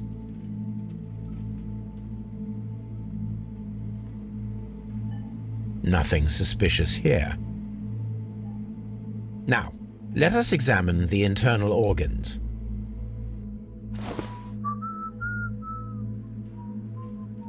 My suspicions have been substantiated. Montague Dunn, the director of Kew Gardens, died from poisoning. Plant poisoning, to be more exact. You mean... Yes, it is murder. We should inform Lestrade. Yes, but do remember, Watson, that I discovered the murder. The challenge is mine. The challenge, Holmes? We need to locate that deadly plant. Such a perfect murder appeals to me. Murder of any kind appeals to you. Is that all we need to do? No. We also have the people working at Kew Gardens. Martin Hamish and the son of the victim, Albert Dunn. And also Miss White, of whom we spoke with Mr. Hamish. Should we bring them all here for interrogation? No. A few innocuous questions at Kew will suffice, as well as a discreet delve into their personal affairs. Yes, Watson, it is time now to open the doors. Even those in the staff building? I suppose that is necessary. We should also be concerned with the victim himself. After all, we don't know very much about Montague Dunn. You're enjoying this already, aren't you? More than a little. Mr. Hamish, can you explain to us what happened to the Colonial Collection? It seems somewhat depleted. But, most likely maintenance work, tidying up. You're not sure, then? But you're the deputy director. Well, I am busy. I cannot be everywhere at once. Albert told us about the tragic death of Mr. Dunn, the late director of Kew Gardens. Tragic indeed. His heart attack was quite unexpected. As deputy director, how was your relationship with Montague Dunn? To be honest with you, Mr. Holmes, it could have been better. You see, every Tuesday he would carry out his inspection of the gardens, but it was solely to make an impression. Great pretense that he cared at all. He would give out absurd orders, ignoring anyone else's opinion. He would then disappear for the rest of the week. He was what some might call a man of action. I'd say rather he was overzealous and chaotic. So after all, it was no wonder, perhaps, that he ended up like that, if you take into consideration his kind of lifestyle. You mentioned that Mr. Dunn led a particular lifestyle. Well, it's no secret that he enjoyed, celebrating, shall we say. He was a member of the London Smart Set. He was famous for it. That and... And? He had an eye for the ladies, to put it mildly, Mr. Holmes. Tell me, Mr. Hamish, do you grow the more deadly variety of plant here? You mean insectivorous? Yes, but nothing larger than that. Who is Miss Margaret White? Ah, she is the young lady who studies with me. She visits here sometimes to help out with the greenhouses. In fact, she should be here today. She wanted to work at the seed house. That's the small greenhouse across from the large glass house. Do you work here? Yes, but part-time only, for I'm also studying botany at the University of London. You're following in your father's footsteps, then. That is commendable. Well, even if botany is not my strongest suit, there are people who say that I could be a good manager. We noticed that a part of the colonial collection has been cleared. Ah. At the moment, I'm just dealing with the storage room. I don't know much about the other rooms. I imagine that your relationship with your father may have been a strained one. Yes. I cannot say that he was a kind man, for he never listened to me at all. He forced me to work here. But now, after his death, I've been pondering it over. Perhaps he wasn't so wrong about me after all. I have to follow his path, and I have to manage Kew Gardens, and I can do it. I can be as good as any other who works here. Would you please tell us about Martin Hamish, the Deputy Director? Well, I have to tell you that Mr. Hamish is not and has never been the Deputy Director of Kew Gardens. My father would not have tolerated it. Indeed? That is most interesting. He told us that he was. Yes, because he believes that the management should be passed down to him now that my father is dead. But in actual fact, Mr. Hamish only has the honour of being the garden's longest-serving employee. In fact, if we are to think logically at all, it should be me who takes over the management of Kew Gardens. Do you not have a good relationship with Mr. Hamish? I suppose so. But we have very little in common. Mr. Hamish loves his plants and Kew Gardens, and I cannot say that I share his passion. I see. And how was his relationship with your father? Oh, he hated my father. It was obvious. He would be furious whenever my father boasted of Kew Gardens in the newspapers or at conferences. He was convinced that my father was stealing all of the credit for himself. But my father treated Mr. Hamish in the same way as he treated anyone. Dismissively. With indifference. Look, Holmes, this charming lady must be Miss White. She's entering the seed house. Good day to you, miss. You have some very beautiful plants here. Why, thank you, sir. And good day to you too. But... Oh, I do beg your pardon. My name is Dr. John Watson. This is my good friend, Mr. Sherlock Holmes. I am honoured to make your acquaintance, gentlemen. My name is Margaret White. Excuse me, but are you Sherlock Holmes, the great detective? Yes, I am he. What a pleasure to see you here at Kew Gardens. Are you working on a case? Yes, a theft of plants that took place here a few days ago after their most recent exhibition. Oh yes, of course. I quite forgot about that. Oh, it's quite understandable that you might forget about the theft of the plants, miss, after the tragedy that took place here. Yes. The director was a truly good man. It is such a terrible misfortune. Would you happen to know why part of the colonial collection was cleared? No, I have never been there. Do you work here? Part-time only. I am a biology student at the London University. I attend the same classes as the son of Mr. Montague Dunn. That is how I found my chance to work here for part of my thesis, you see. It is a great honour. How well did you know Mr. Montague Dunn? He was a master, a great leader. I saw him almost as a spiritual father. He had an exceptional nature? Oh yes, indeed. He was always so active and so optimistic and very nice to me, although he could behave harshly towards his son. Why so? He loved his son dearly and wanted the very best for him. It made him extremely demanding. Albert, who is naturally shy, suffered because of it.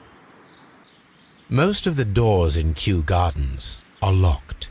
Do you have a key to this room? Oh, yes. Albert gave me a set of duplicate keys. He agreed I might carry out my studies without disturbing him. It is only temporary. Thank you, miss.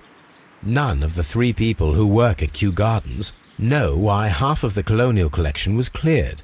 So, someone is lying. It is obvious. The Divine Syndicate is not a supplier to Kew Gardens. Besides, there is no address here. What is your opinion of Albert as a student of botany? He's useless. I often tell him so, and I can only give him cleaning tasks. Botany is not his life's work, and his father well knew it. He was furious about it. He was? Oh yes. He forced his son to work here, and he never missed an opportunity to criticize him publicly. Are you able to elaborate on that? Well, for example, with our last exhibition here, Mr. Dunn had Albert make a presentation speech. But then, while the lad was speaking, Mr. Dunn interrupted him, asking him difficult questions, making him look like a failure. It was with the intention of making a fool of him, Mr. Holmes. That must have been terribly humiliating. Yes, he was crushed, and he had to leave. Everybody was making fun of poor Albert. That is, except for Miss Margaret White, who is such a nice lady and who always takes pity on Albert. You mentioned a Miss White. Would you tell us more about her? She is a student who works here part-time. She is quite charming indeed. She possesses a great talent for botany.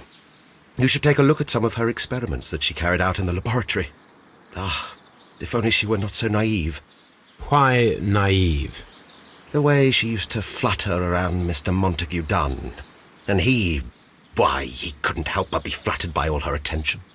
How could an intelligent woman such as Miss White not see through his game? I can only scratch my head and wonder. Are you aware of the Divine Syndicate? The Divine what? Is this a joke? No, I am quite serious. What a ridiculous name. Anyway, I have never heard of this syndicate. Tell me, have you ever heard of the Divine Syndicate? No, I cannot say that I have.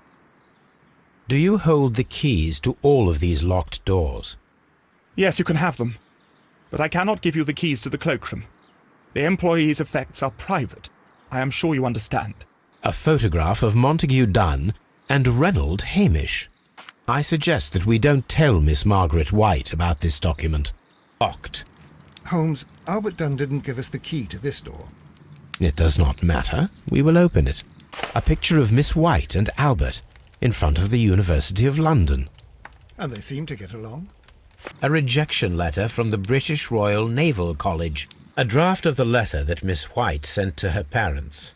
Martin Hamish's perception of plants.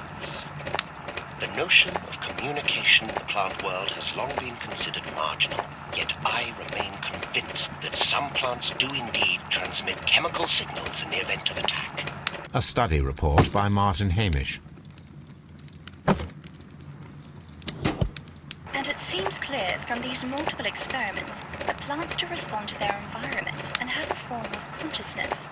Margaret White, February 1895. Report number 245. Study report. There was a bottle here. It left behind a trace of the substance that pervaded the laboratory. Gold dust? Good heavens. What's it doing here? The gold is almost immune to chemical attacks, so it may be a valuable auxiliary for various experiments. But why would anyone perform such experiments in a botanical garden? Several drops of the substance were spilled. Someone carried this bottle around. Several drops of the substance were spilled. Someone carried this bottle around. The bottle is no longer here, but it is possible to detect a faint scent. We need a good nose. And here is the Divine Syndicate's address. Perfect. It is time to find out what they have against Montague Dunn. Come on, Toby. We have some work for you to do. Let us go to Kew Gardens. Let us take Toby to the laboratory. He will pick up the scent of this mysterious substance.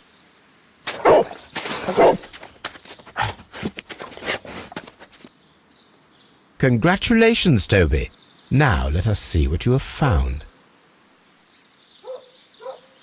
This is the bottle that was used in the laboratory. It was buried here. There is still some liquid remaining in the bottle, with gold flakes, a tiny caterpillar. Not surprising to see one in a garden, but at the bottom of a bottle. Mr. Hamish, was someone from your family connected with Kew Gardens? Family? No. I'm the only one with a passion for botany. I do not think so. This photograph of you and your father at Kew Gardens suggests the opposite. But you have no right to... Do tell us more about your father. He was, indeed, the greatest botanist of his time in the British Empire. He worked together with Montague Dunn until the end of his life. He brought me in at the age of 12. Did he get on well with Mr. Dunn? No, I couldn't say that. They expanded Kew Gardens together, that was all. And it was all my father's work, for Dunn always lived the high life. So Mr. Dunn was not helping your father? Oh, yes, he provided the financial support. And as far as he was concerned, that fulfilled his role. But the worst of it was, he declared himself as the master of Kew Gardens. Fame meant nothing to my father. So it was easy for Mr. Dunn to take all the credit. This place is beautiful, Holmes. Its atmosphere is remarkably soothing. Let us find someone who could help us. Good day to you, sir. My name is Sherlock. I am exalting the sap. A while can you wait? From the trace of elements and moreover from the quality of the ambient geotropism it depends. Therefore, please, mind my gravitropism. Its balance, do not disturb. Disturbed is most definitely the word. There. Completed is the symbiosis. Welcomed you are. To introduce myself I shall. I am the Green Grand Mystic. The Green Grand Mystic? Himself? This is me. Who am I speaking to?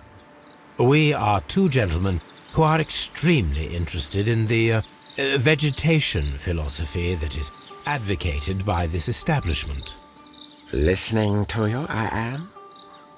We should like to take a look around, to immerse ourselves in the wisdom that emanates from here.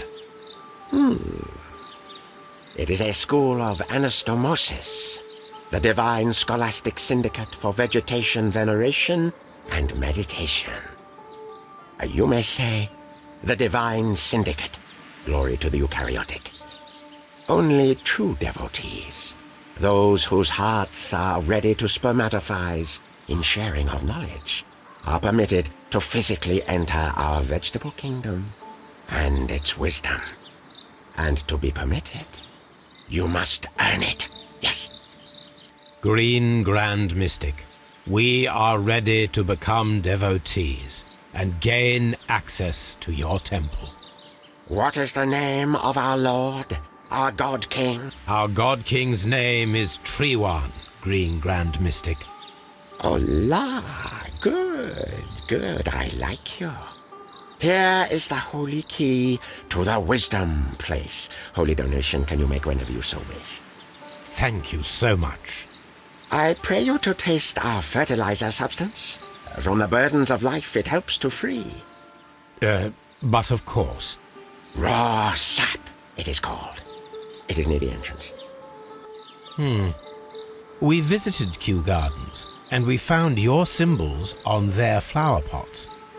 Coincidence, I am thinking. They would scavenge our refuse. It would not surprise me. It was merely an observation.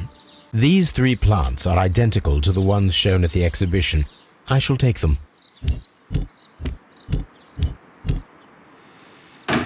Do you have friends at Kew Gardens?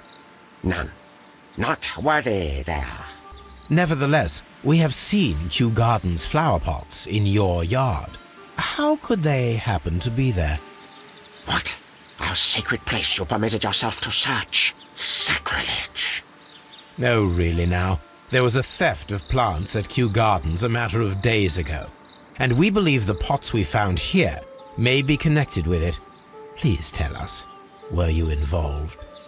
No, those plants were ours. They had stolen them from us. How so? Their director, Dump, I believe. Done. Yes, that's what I said. He borrowed from us 3 of our sisters for the exhibition at his greenfly-infested gardens. But he never gave them back to us. Excuses and imbecility. So we went in and saved them. I see. So, if you stole those rare plants from them, then it means... Ah, I get it. Bravo, Holmes. I think the case is solved. No, we did not steal. We saved. Well, as a matter of fact, we were unable to find our 3 plants. I beg your pardon. And yet you took all of the exotic plants from the stand. They had disappeared. It was the least we could do. They stole our sisters, and so we stole theirs. This mixture is probably a fertilizer. Someone was carrying out unusual experiments in the garden's laboratory. According to the deadly plants information, in order to perform our experiment, we will need fertilizer and food. Caterpillars should do nicely. This substance is an alkaloid, the same as in the bottle we found in the bushes at Kew Gardens. Perfect, Watson. We can begin our experiment. I imagine that one of these plants would be capable of releasing a toxic vapor. I need to find out exactly how it could be done. I shall begin now. Watson, if you are at all optimistic to have dinner this evening, then I'd recommend that you put on the gas mask. The plants would be capable of killing only if they were directly next to the victim and stimulated at precisely the right moment. Let us take our caterpillars to the Colonial Collection Room. We may see things more clearly there. It is too early, Watson. Our suspects will be there. Let us investigate Kew Gardens one more time and ask some questions. Your father's death does seem highly suspicious. What were your movements here on that day? Suspicious? Well, I was working in the seed house, taking care of Lysa... something, or Lear Pontus, or... No, wait. Ah, these Latin names. And I spent so many hours trying to memorize them. Did you see your father that day? Yes. He came here with Mr. Hamish for his weekly visit. There was nothing unusual about that. And then? Nothing. They stepped out to the backyard. It was perhaps 20 minutes before 10 o'clock. Then about 10 minutes later, I saw my father heading for the dry tropics room while Mr. Hamish returned here. And Mr. Hamish and Miss White, what were they both doing that morning? Mr. Hamish visited me a couple of times. I also saw him returning from talking with Miss White, and that was at 10 minutes past 10. But then he ran back here to me to tell me that my father was feeling unwell. We hurried across to the water lily room, and I found my father lying dead on the floor. Oh, my God. I perceive that you are passionate about the Royal Navy. Passionate? No, not really. I like ships, that is all. Are you quite sure? You do not seem to be so interested in plants. It's difficult, that's all. My future is here. It has never been about anything else. And yet I know that the Royal Naval College rejected your application. Ah, you truly are as clever as they say. Yes, that's correct. And in fact, my father was strongly against the idea. He did his best to ruin my plans, although I almost did succeed.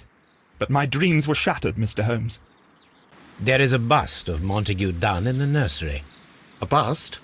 Oh, that old thing. Further proof of that outrageous ego of his. But why in that room, in particular? Oh, I don't know. It has always been there. It is strange, because I recovered a fragment of the bust inside the Colonial Collection Room. Really? Oh, well, so I am mistaken. It ought to have been removed during the clean-up. This room is so small. Do you know who moved it? I have no idea. Surely Mr. Dunn requested it. Do you have any more questions like this? Because fragments of rock are not my responsibility. Evidently. Can you tell me if you saw Mr. Montague Dunn on the day of his death? Yes, of course. I met him, and we went to see Albert, his son, at around 9:30. He appeared quite calm. What were you doing on the morning of the accident? After paying multiple visits to Albert, I had a little talk with Miss White. Then I returned to my desk to complete some paperwork. Suddenly I observed that Mr. Dunn was not feeling well, so I ran immediately to fetch Albert. I clearly remember that it was around 10:30, for I was late that morning. Can you tell me what Mr. Dunn was doing upon the day of his death? I can, but there is nothing very special to say. I was in the laboratory when I saw Mr. Dunn heading towards me. Tuesday is the day of his weekly visit. It was supposed to be at 9, but he was 10 minutes late, as usual. And then? Well, he came in to say good morning. Then I saw him spend 2 or 3 minutes by the plants outside the laboratory. After that, he ran out in the direction of the nursery, where Mr. Hamish was working. He was always in a rush during the inspection, you see. I would pity anyone who stood in his way. And that was the last time you saw him? Yes. I stayed in the laboratory until 20 minutes to 11, when I heard the cries of Albert and Mr. Hamish from the large glass house. I joined them as soon as I could, for I knew that something must be very wrong. What exactly were you doing in the laboratory? I was recording an experiment for my thesis. I only stopped my work once when Mr. Hamish visited me briefly around 10 o'clock. You say you were recording an experiment when the tragedy occurred. Might I listen to the roll? Certainly. Please do. You will find it in the laboratory. It is number 320.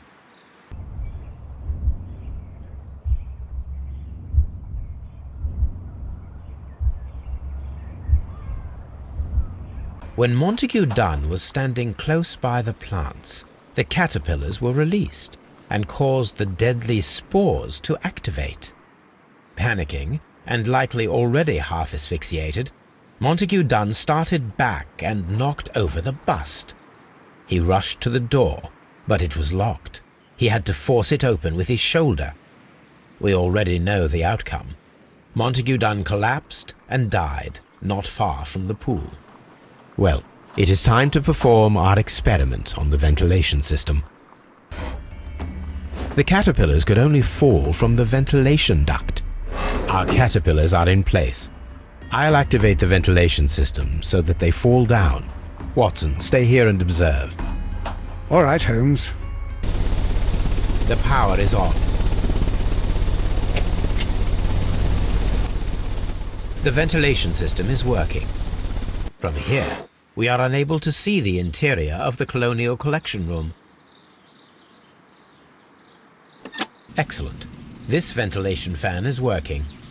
Let us see if I can activate the other one. We can see the interior of the Colonial Collection Room from this window. Perfect. Now I just need to find Watson to check the result.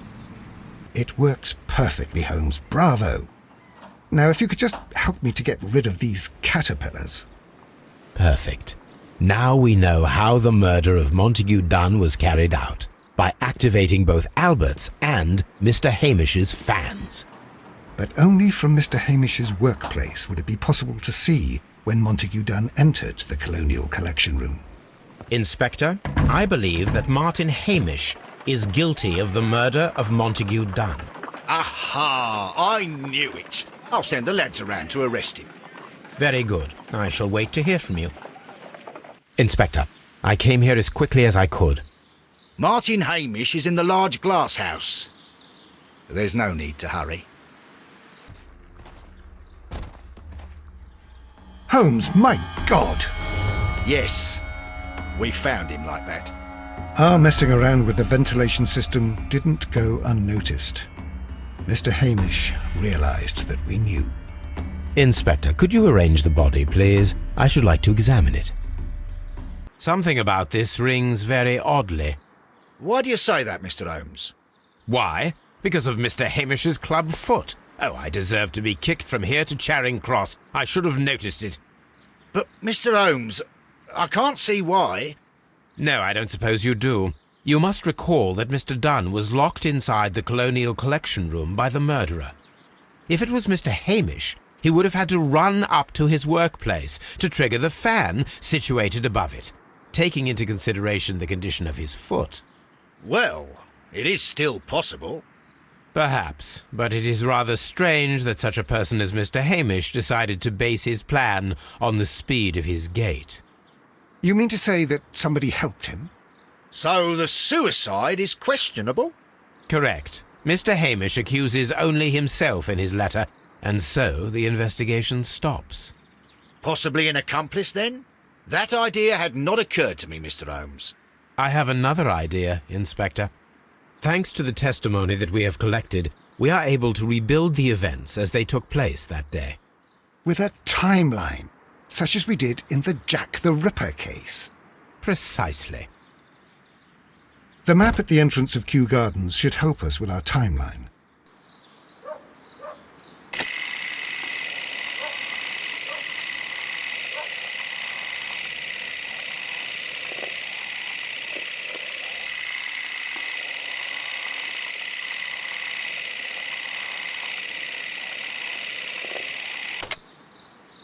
Let us summarize. Montague Dunn was poisoned inside the Colonial Collection Room. He forced open the door, which means that someone locked him inside there at 10:20.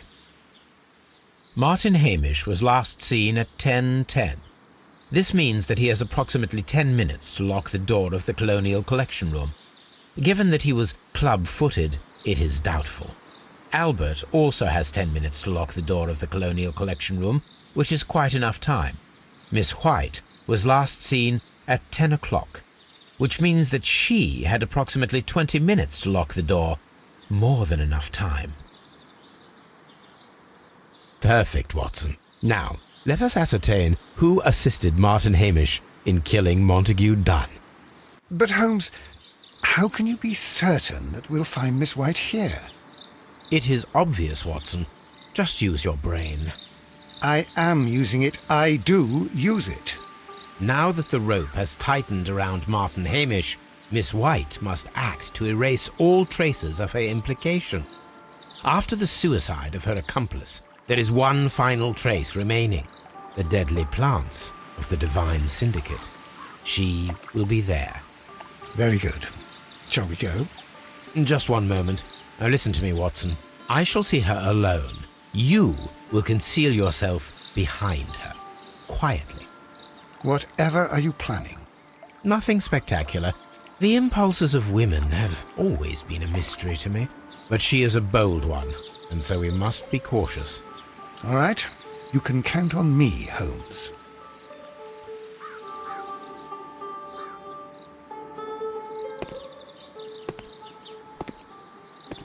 Mr. Holmes, good day to you. You do not seem surprised, Miss White. Well, I was expecting you. Not for too long, I believe. So please tell me, as it is still unclear, who planned the murder? Was it you? You were wrong, Mr. Holmes. It was Martin Hamish, then. You managed to convince him to take on a more prominent role. You could not be further from the truth. You think that you can fool me? You don't care what I think. It is difficult to care about someone who is capable of pushing a man to his suicide. It is over, Miss White. The police will be here any minute. Over, perhaps. One moment you were here, and the next, you were on the other side. The other side? No! Stop!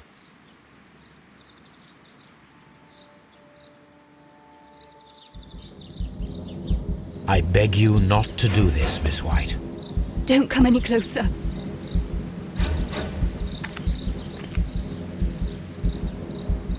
Please remain calm. We can help you. Not one step further.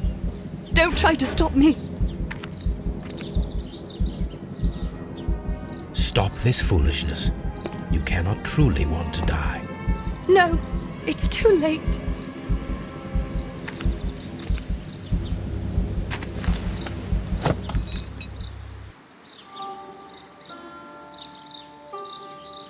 Well done, Watson. She was not faking. Miss White, you have no right to take your own life. Dr. Watson? Did you just save me? Or worse? Where are you going, Holmes? Have you been invited somewhere? We have been invited, Watson. We have? Where to? To the Baker Street Irregulars' annual dinner. They sent us an invitation. It is on the table. A dinner?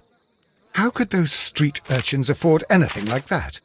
I can't understand your interest in them, Holmes. They're dirty. They wouldn't hesitate to steal your wallet. Watson, you should be excited. It is a secret dinner. Its location changes every year. Read the menu. Sounds mouth-watering. All right. We, the secret police of Baker Street, invite you, Sherlock Holmes, and Dr. Watson to our annual dinner. Menu, entree, frozen rat head salad. Is this a joke? Not at all. Pray continue. Main course, sow's udder in Danny Nutcracker's way. Sounds disgusting, Holmes. Hedgehog goulash. Street turnips in homemade juice. And it goes on. I can hear them on the stairs now. Oh, we can't go there. We can't eat that. Watson, you'll hurt the feelings of those poor children. We have to go. Oh, Mr. Holmes. It is fine, Mrs. Hudson. Mr. Holmes! Wiggins, Dr. Watson is getting ready. He will be delighted to join us. You don't look well, my young man. Is there something wrong? Don't tell me the dinner is cancelled. Mr. Holmes, it's my brother Leighton. He's in a prison cell. They say he's killed 2 men. You have to help us, Mr. Holmes, 'cause I know he didn't do it. Where is he now? From what I've heard, they took him to the yard, and they gave him a good beating already. You know what they're like. They'll hang him. They won't look any further. Holmes, we have to help him. And forget about the dinner? Wiggins, I'll take the case. You're fantastic, Mr. Holmes. I'll be waiting for you at the crime scene. You'll be there, right? It's on Half Moon Street in Whitechapel. Very well. Mr. Holmes, whatever brings you here so late at night? I'm interested in the case of young Leighton Chapman. He was arrested earlier this evening and accused of a double murder. I beg your pardon? That case is quite clear to the police. Or are there any new facts that we don't know about? Who knows, Inspector? Look, you are free to investigate, of course, Mr. Holmes. Chapman was arrested with a revolver in his possession, which you can find in the evidence room. The suspect himself is in custody. Did you find anything else on his person? A few personal belongings. Nothing particular, Mr. Holmes. Thank you, Lestrade. Good evening, Mr. Chapman. Who are you? I've got nothing to say. It's all a mistake. Calm down, Leighton. I have come here to help you. To find out if you truly are innocent, as your younger brother Wiggins has told me. My brother? You know him? Then that means you're... Sherlock Holmes. Oh, blimey. All right, Mr. Holmes. I'll tell you everything. Good. Tell me your account of what happened. I left my work, and I hurried up to see the fireworks in Whitechapel. I was late, so I decided to cut through Half Moon Street. I saw the first fireworks light up in the sky. I bumped into a constable on a corner before entering Half Moon. Then suddenly, what with all the firework flare, I saw 2 men. They were both lying flat in the middle of the street. I stopped where I was. I thought about turning back to the police, but as I was thinking of that, I saw a third person. He was leaning over the body that was furthest from me. The second I saw him, he raised his head, and he stared at me. In a flash, I saw his gun, but he made a dash for it instead, and he escaped through Whitechapel Street. So you might still have had time to return to the constable. I panicked. I didn't know what to do. Anyway, I approached the bodies just to see if they were still alive. I saw that one had blood pumping out of his stomach. He was dying. It was horrible. The second one was already dead. He had a hole in his head. He was holding a gun in his hand, though. I took it, and then I followed the third man. Interesting. Pray, continue. I turned a corner, and I saw the man standing in the middle of the street. He seemed to be in some sort of panic. And then, Mr. Holmes, something strange happened. I told the police and they laughed at what I said, but I swear to you, my words are true. I started running towards him. But then I was blinded by a flash. It was so bright that I hardly saw anything for a good dozen seconds. But I kept running forward. As I arrived in Whitechapel, I heard a woman screaming. And then I was caught by the police. But there wasn't a trace of that man. Of course, then they found a gun and all that blood. I couldn't see the murderer escaping and all that mess. Perhaps I was still half-blinded at that moment. A thrilling account, my young man. Latham, are you able to describe the person whom you saw standing in Half Moon Street? Well, I wasn't able to see his face at all. It was too dark, and he was too far away. I could see his silhouette. And what about that? Nothing so special. He was wearing a jacket. He was quite average in size and his weight. I see. Was there anything else that struck you at the time? No. But perhaps... It's strange, but I can't remember the sound of his footsteps as he was running away. Perhaps it was because of the fireworks or the surprise of me seeing him. Please, gentlemen, leave the scene now. Oh, Mr. Holmes, is that you? Good evening, Constable... Constable Marrow. I was here with Inspector Aberline during the Ripper case, Mr. Holmes, back in '88. But then this is nothing like that case. With this one, we've got the murderer, the weapon, and the statements, which speak for themselves. Of course, Marrow. But you know that appearances can sometimes be deceiving. Who were the victims? The two men here, both shot. The stat fellow was Brian Vercotti, a well-known ruffian. The other, Kenneth Butler, a jeweller by trade. You spoke of statements. You have witnesses? Well, I was there, so I gave my own statement. And then there were two other witnesses who said they saw the killer Chapman. Mr. Turner, a gentleman who lives in that flat over there. And Polly Powell, a flower seller, who was over at the far side of the street. So, Constable Marrow, I should be delighted to hear your testimony. I was standing at the north side of Half Moon Street. That was the side that you came from.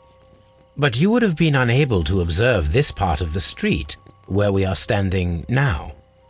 That is correct. But I saw the two victims slowly enter Half Moon Street, and then shortly after, the fireworks started. A few minutes after that, the fellow Chapman rushed towards me and ran into Half Moon Street. Please continue. I didn't pay attention, but suddenly I heard a woman's cries and police whistles on the other side of Half Moon Street. I rushed over there and I saw the two dead bodies on the ground. When I reached Whitechapel Street, I saw Leighton Chapman. He'd been caught by two police constables. Did you hear the shots? I didn't hear any shots.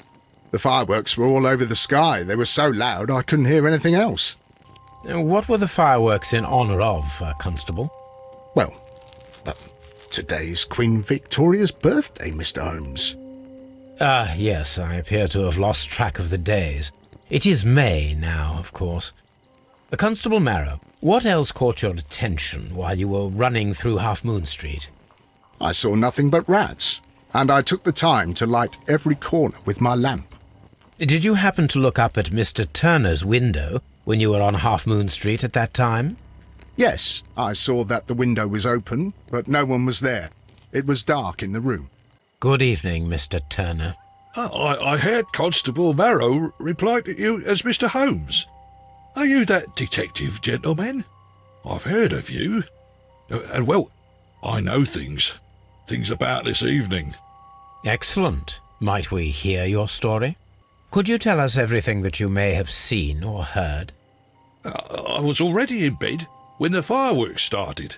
A few moments after, I clearly heard two gunshots from outside. Please continue. I quickly got up and I grabbed the lamp from my nightstand and I rushed towards the window. I looked down and I saw two bodies. And there was a man with a gun who was standing nearby. Where exactly? Well, near this body. Did he notice you? I don't think so. He rushed towards Whitechapel Street without looking around. Mr. Turner, did you see anyone else in the street? No, I saw no one but that man, the murderer, the fellow they caught. Were the 2 shots you heard consecutive? Yes, there was a very short pause between them, and they sounded different somehow. It seemed to me that the second shot was louder than the first. That is an interesting comment. Mr. Turner, what were your actions after you stepped up to the window? I was afraid that the man with a gun might return, so I stayed close to the window till I saw the policeman coming in the Half Moon from Whitechapel. Then I walked out to tell them everything I saw. Mr. Turner, you have stated that you remained close by your window after the crime, is that correct? Oh, yes, Mr. Holmes. I stayed at my window until the policeman arrived to examine the dead bodies. That is very interesting, Mr. Turner. Constable Marrow stated that he did not see anyone at the window when he was running through Half Moon Street. Well, I think Constable Marrow and me, we might have been distracted by the whistles and shouts coming from Whitechapel. We could have missed each other somehow. You understand what I mean? It was a bit of a stressful moment, to tell you the truth, sir. Allow me to form my own theories, Mr. Turner. Would you mind showing me the view that you had from your window? Not at all, Mr. Holmes. Please, follow me. A piece of wood that has stuck between the cobblestones. Let us take a closer look. This shard of wood is quite new. The bullet struck his head. This man didn't stand a chance. This is an ordinary key. I wonder what kind of door it opens. A tattoo from Westgate Prison. Vercotti must have done some time there. Brian Vercotti and Leighton Chapman both have identical Westgate Prison tattoos. They were most likely acquainted. He tried to stop the bleeding with his hand. Death was not instant. The bullet penetrated his stomach, a dreadful wound. Brian Vercotti suffered greatly. What a terrible way to die. A perfect match. So, Mr. Turner broke his stick when it became stuck between the cobblestones. He did not mention that he was so near to the victims. So, that's the view Mr. Turner had when he opened the window. The dead body of Kenneth Butler. Brian Vercotti's contorted corpse. Mr. Turner had a perfect view of the crime scene. He saw the bodies clearly, and Leighton Chapman standing over them.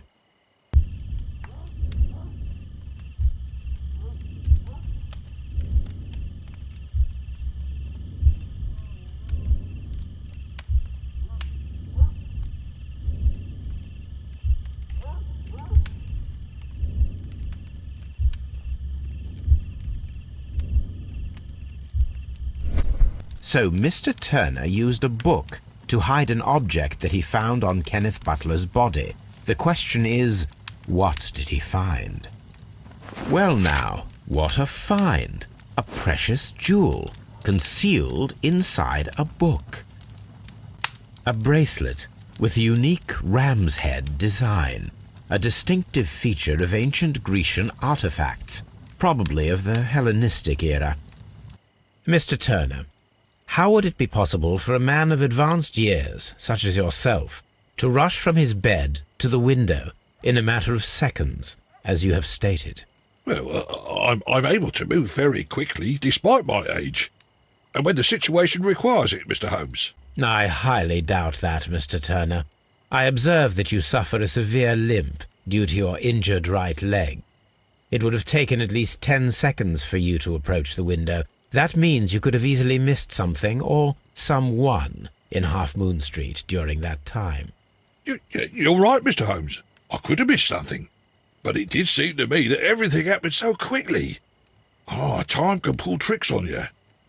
And what of everything else that you told us? Mr. Turner, it is vital that we have your complete and true statement.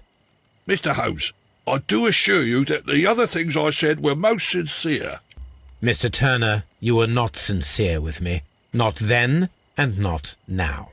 But Mr. Holmes... This, Mr. Turner, does not look like anything that a poor man might possess. It is worth more than the home that you live in. I can explain. No, merely correct me if I am wrong. You saw Leighton Chapman through the window, but you also noticed a glittering object on the ground, this precious jewel. You walked down and took the bracelet from the body of Kenneth Butler, and when you heard the whistles, you hurried away. That broke your walking stick. It caught fast between the cobbles. Constable Marrow was unable to see you in the window, as you were climbing up the stairs on your way back to your flat. Upon returning home, you hid the precious jewel inside a book. Mr. Holmes, please don't send me to prison. I didn't do anything bad. I'm just a poor man. When I chanced upon the bracelet, I saw it as an opportunity to make a little money. I was desperate. I only took the bracelet, that's all, I swear. You made a mistake by lying to me. But you are not a criminal. I believe that. Although I must return this bracelet to its rightful owner. Mrs. Powell? What do you want? My name is Sherlock Holmes. I'm assisting the police with their investigation of the crime that took place this evening. Well, I've already gave my testimony, but very well. Could you tell us everything that you may have seen or heard? Yes. I was selling my flowers as usual, and then the fireworks began, in honour of Queen Victoria. I enjoyed those. But then, all of a sudden, a young lad ran out of Half Moon Street and stopped just by me. He had a gun in his hand. He was like a ghost, and all covered in blood. It was dark, but I could see him, because of the flashes from the fireworks. And then? I screamed as loud as I could. I knew that a policeman should be on duty in the vicinity. He had no time to escape. 2 constables got him. Then another constable came out from the very same street, and I heard him talking of a horrible murder. Mrs. Powell, did you hear the gunshots?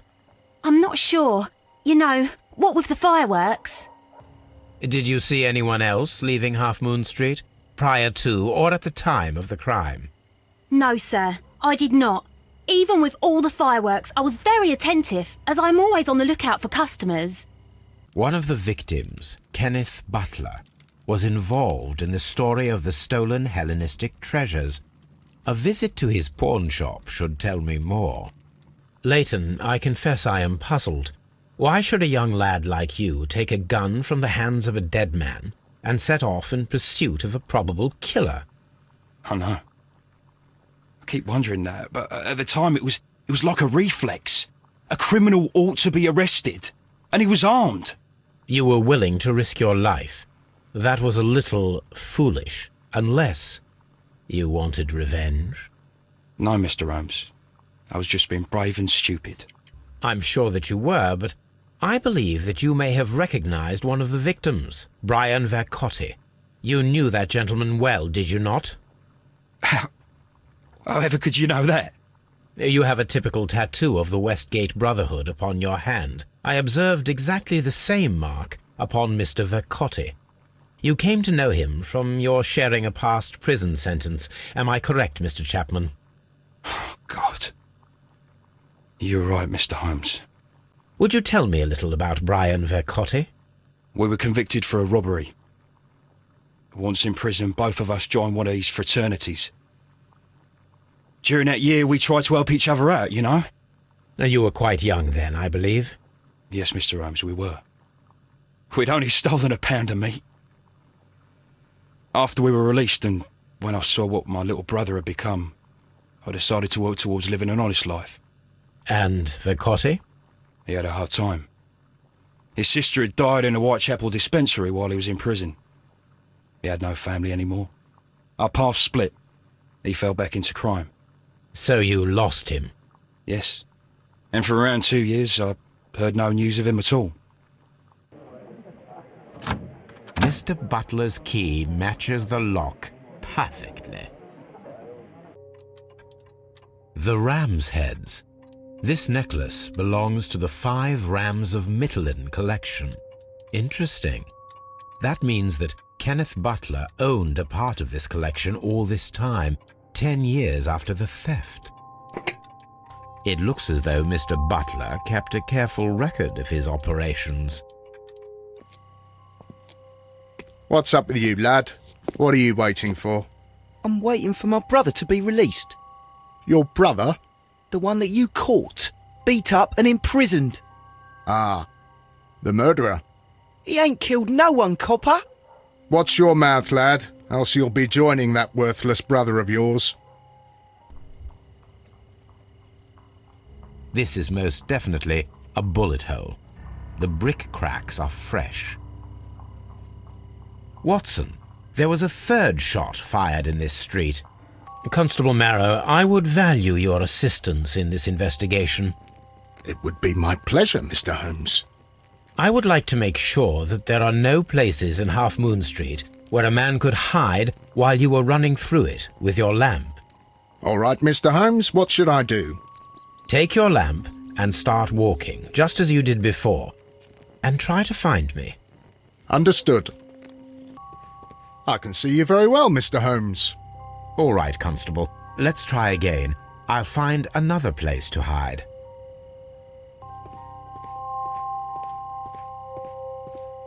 Here you are, Mr. Holmes. All right, Constable. Let's try again. I'll find another place to hide.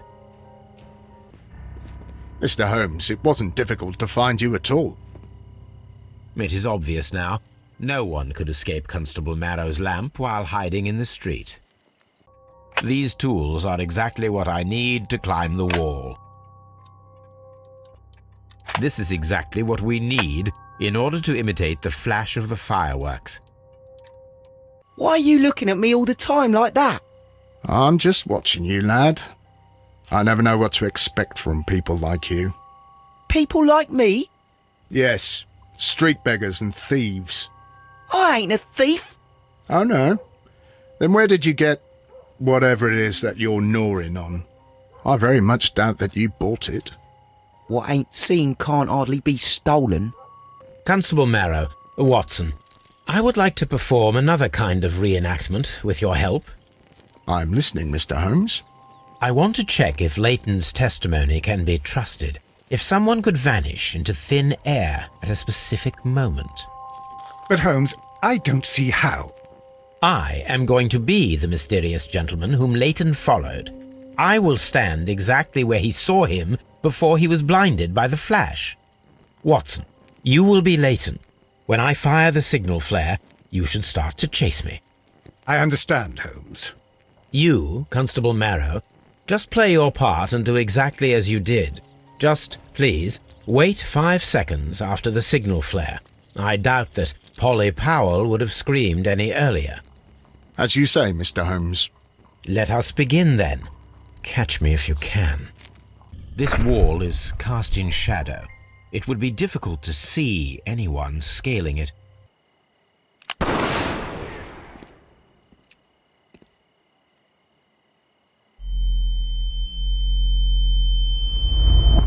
Holmes? Holmes? Where are you? I cannot see you, Mr. Holmes. Dr. Watson, it seems that Mr. Holmes has disappeared. Don't worry, gentlemen, I am up here, above your heads. How on earth did you get up there, Holmes? I am using crampons and a climbing axe, although the person we are looking for did not leave any traces of such tools. Constable, is there any way to get to the top of this building? Yes, Mr. Holmes, I can show you. The door to the building can be found from Whitechapel Street. Gentlemen, I am on my way down. These shards of glass are from the window above. It's empty. A cluster of thick black threads. They're unusually strong. I should examine them under the microscope. Someone broke through the window to get inside the attic, but in his haste he ripped his jacket. We can conclude that the person whom Leighton saw climbed up the wall, broke into the attic window, and escaped through the hatch. It is not a thread, but a hair. I very much doubt that it is human. I need to compare this sample with a human hair and a horsehair. A shaving brush is usually made from horsehair. Watson, could you please pass me your shaving brush? Here you are. Watson, look, what's outside the window? Well, I don't see anything. Ouch! Holmes! Oh, don't make such a fuss. One little hair. This is a most unusual hair. Human hair is significantly thinner than the black sample. The horsehair is thinner than the hair that we found. So, this black hair belongs to an animal, and it is larger than a horse. A hair from a large and exotic animal. Wiggins, my lad, what are you doing here? You'd best be leaving and be quick about it. I've done nothing wrong. You'd learn more by watching Mr. Holmes. He knows exactly what he's doing. Not like you. Oi, watch your tongue. Mr. Holmes? We have good news for you, Wiggins. The investigation has proven very interesting so far. We found facts and details that confirm your brother's innocence. I knew it, Mr. Holmes. But for now, Wiggins, we need your help. Anything you like, Gov. I need you to locate a circus that has stopped over in London. It needs to have disposed of at least one exotic animal. A very large one. You can count on me, Mr. Holmes. I do hope that those children don't get into trouble, Holmes. Don't worry, Watson. I predict some news in 7 seconds. Mr. Holmes, we found it. Here it is. And this is a young Indian elephant, the highlight of the show. Duval Brothers, a well-known travelling circus that is currently stopped in London. I believe that is exactly the type of circus we are looking for. I'll pay it a visit. Hey, you! Stop right there.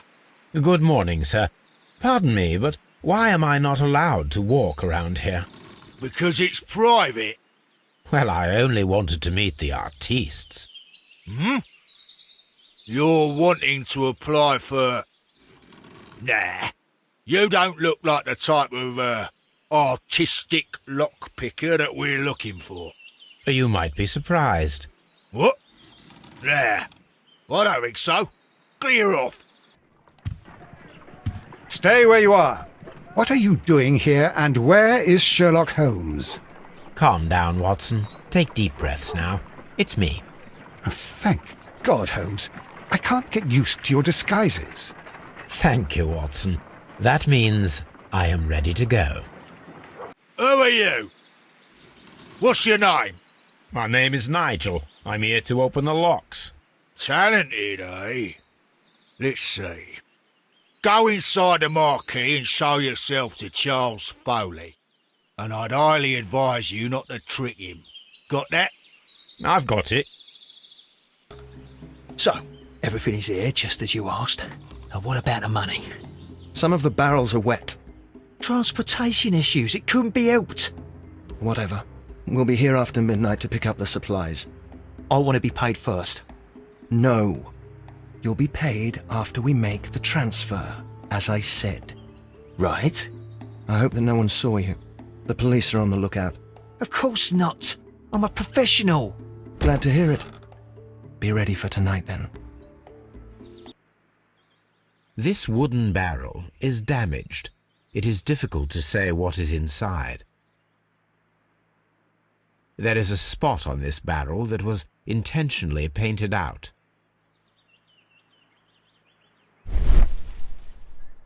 The crest of the Honourable Artillery Company. Could it be gunpowder? I need to be sure.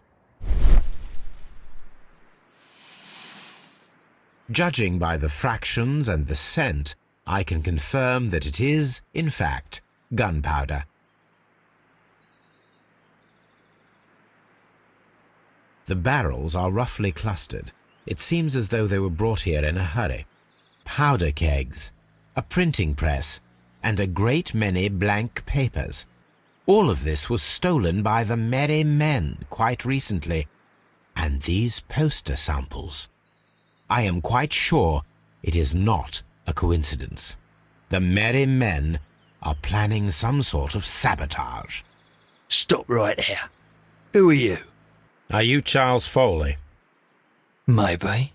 They say that I can open any door. Do they now? We'll see that lock near the chains on the table over there. Open that. Oh. Well, they're right. What's your name? Nigel Shirley, from York. Ah, Nigel from York. Never heard anything about you. How'd you hear about me? It's a long story. I met your brother, Vincent the Butcher Foley, in prison. He told me all about his betrayal and all about you. Before I was released, he told me that you might find a job for me one day and pay me some money for me craft. Well, he died. 7 days ago, in prison. I'm sorry to hear that. That's all right. The traitor has paid the blood price for it. And you'll do the job anyway, because I need a talented lockpicker. I know just where to search for his legacy. It's all about the Hellenistic treasures, isn't it? Osh, you fool. Now, listen up. You'll come with us tonight, and you better mind yourself. Us? Wait, who's coming then? Billy, Jack and me. And what will I get for that? We'll share the loot. The one you seem to know about. Right. Wait for us at the abandoned manor house on the corner of Ladbroke Grove and Kensington Park Road at midnight. Deal. Here I am at the manor. Somewhere inside it are the Hellenistic treasures.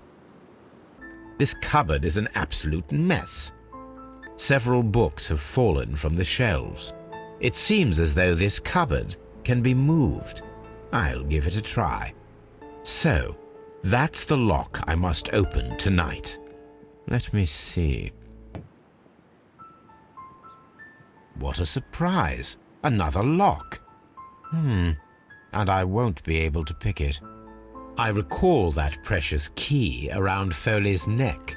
It might prove a decent fit. I suppose they hired me to only open the first lock.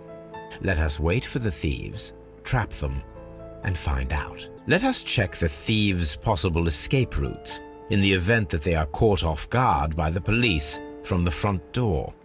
This door is a perfect means of escape in an emergency. The door is now blocked. I suppose that the thieves already tried to open the lock with this formidable hammer, but they were unsuccessful. I wonder what this old chandelier is doing on the floor. It looks as though it was poorly attached. Now, if anyone takes the hammer, the rope will uncoil and make the chandelier fall.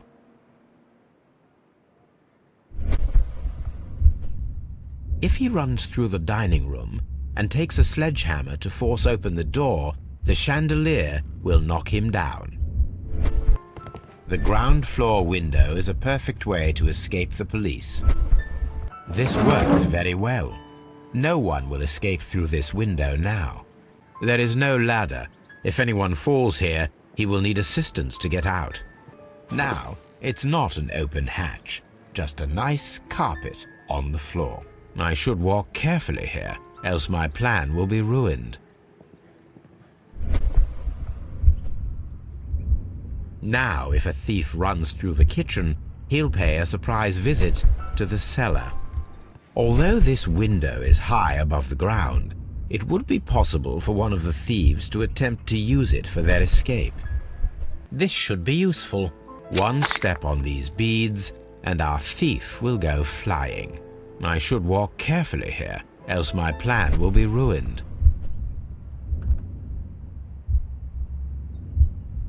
Any thief who finds his way upstairs will roll down very quickly. The traps for my circus companions are all prepared. I can leave now, but I'll return later with Charles Foley and his companions. Police! Police!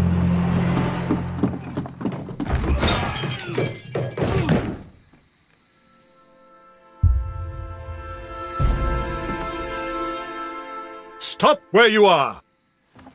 Where are they? Trapped, Watson, with your assistance. How so? You sounded just like a real bobby, my dear fellow. You startled them into the traps. I did? I assure you, Watson, it was quite an entertaining show. They will not escape the house now. You scum! And this is the pistol used for the murder in Half Moon Street. How do you know about that? Have you closed the case yet, Sherlock?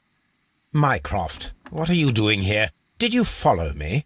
Sherlock, it may seem that I used you, but you should be pleased to know that you have served our Queen well, in this instance.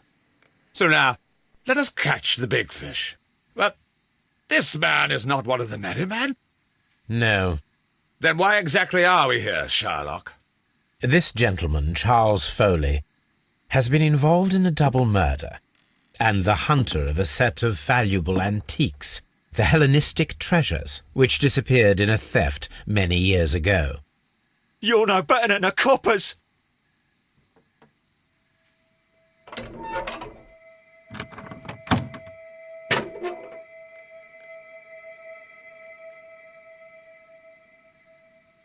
Holmes, that is incredible. The Hellenistic treasures. Indeed. Nothing but trifles. Where are the merry men? I don't know why you are asking me, Mycroft. They are yours to find. I'll see you soon, dear brother. Charles Foley, you committed the crime of premeditated murder and of theft. You will be severely punished for your deeds. You are pitiful, you Scotland Yard dog. Save your words for the gallows. I'm sure the journalists will love them. I shall leave now, Watson. Gentlemen, please take our friends here into custody. Where are you going? I have unfinished business. I'll see you at Baker Street. Be careful with the lamps. Don't bring them too close to the barrels. Good evening, gentlemen. Who's there? That is of no importance. What matters is who you are and the plans that you have here. So you can stop us from carrying them out? Eventually, yes. Hey, careful. You'll blow us all up. I'm listening. We are a group known as the Merry Men. But I suppose you knew that already. We are the men who've already lost everything of value in their lives. We are ruined shopkeepers. We are workers who were fired from their jobs. Honest people who were robbed. We were forced out from our homes and thrown onto the street. And all of this in the name of the so-called law. The laws that were set out by our government.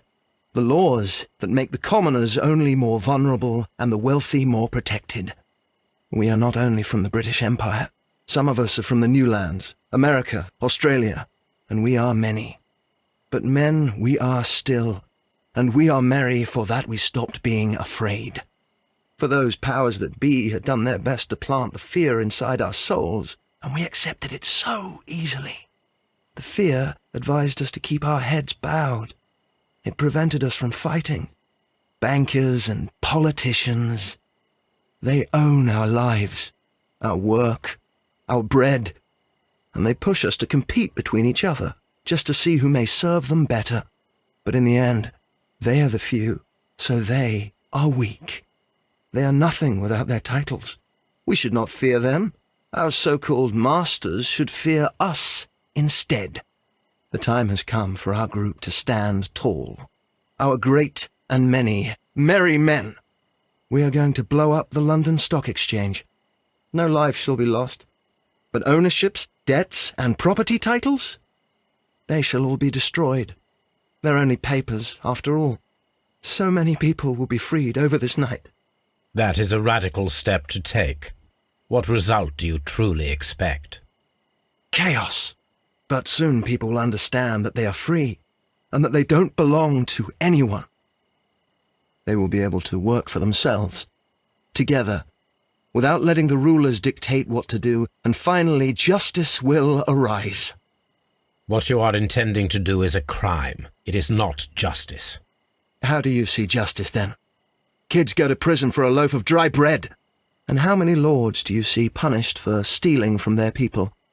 sending them to their deaths in mines or overseas to fight for land. Our masters wouldn't hear us. So now it's time to sing the song of the merry men. Will you let us do our duty? When the law serves only the few, it can no longer be trusted. Every man is equal, and he has a right to choose his own way. And I shall not stop you. So, you're interested in Russian literature now? Quite, lately. It is an interesting book. I remember a few lines. Really? I tried reading it myself, but I had a hard time understanding it. Yes, Doctor. It's about intelligence. Sherlock, I vaguely recall one of the lines. Sometimes it takes something more than intelligence to act intelligently.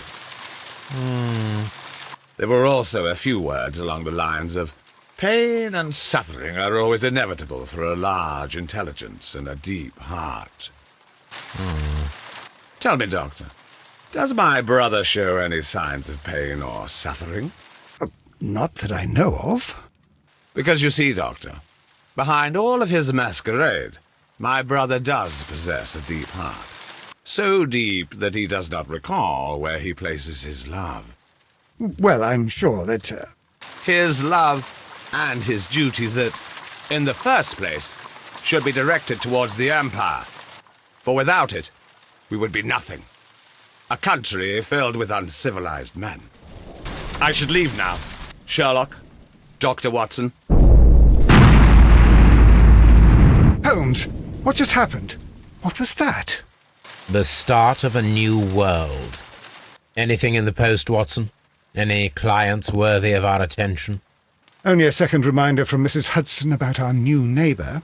She urges you to remove your... Oh, I don't care about that. Holmes, the lady who will be moving in shortly has requested the use of our spare room to place all of her boxes. Wait, what? A lady?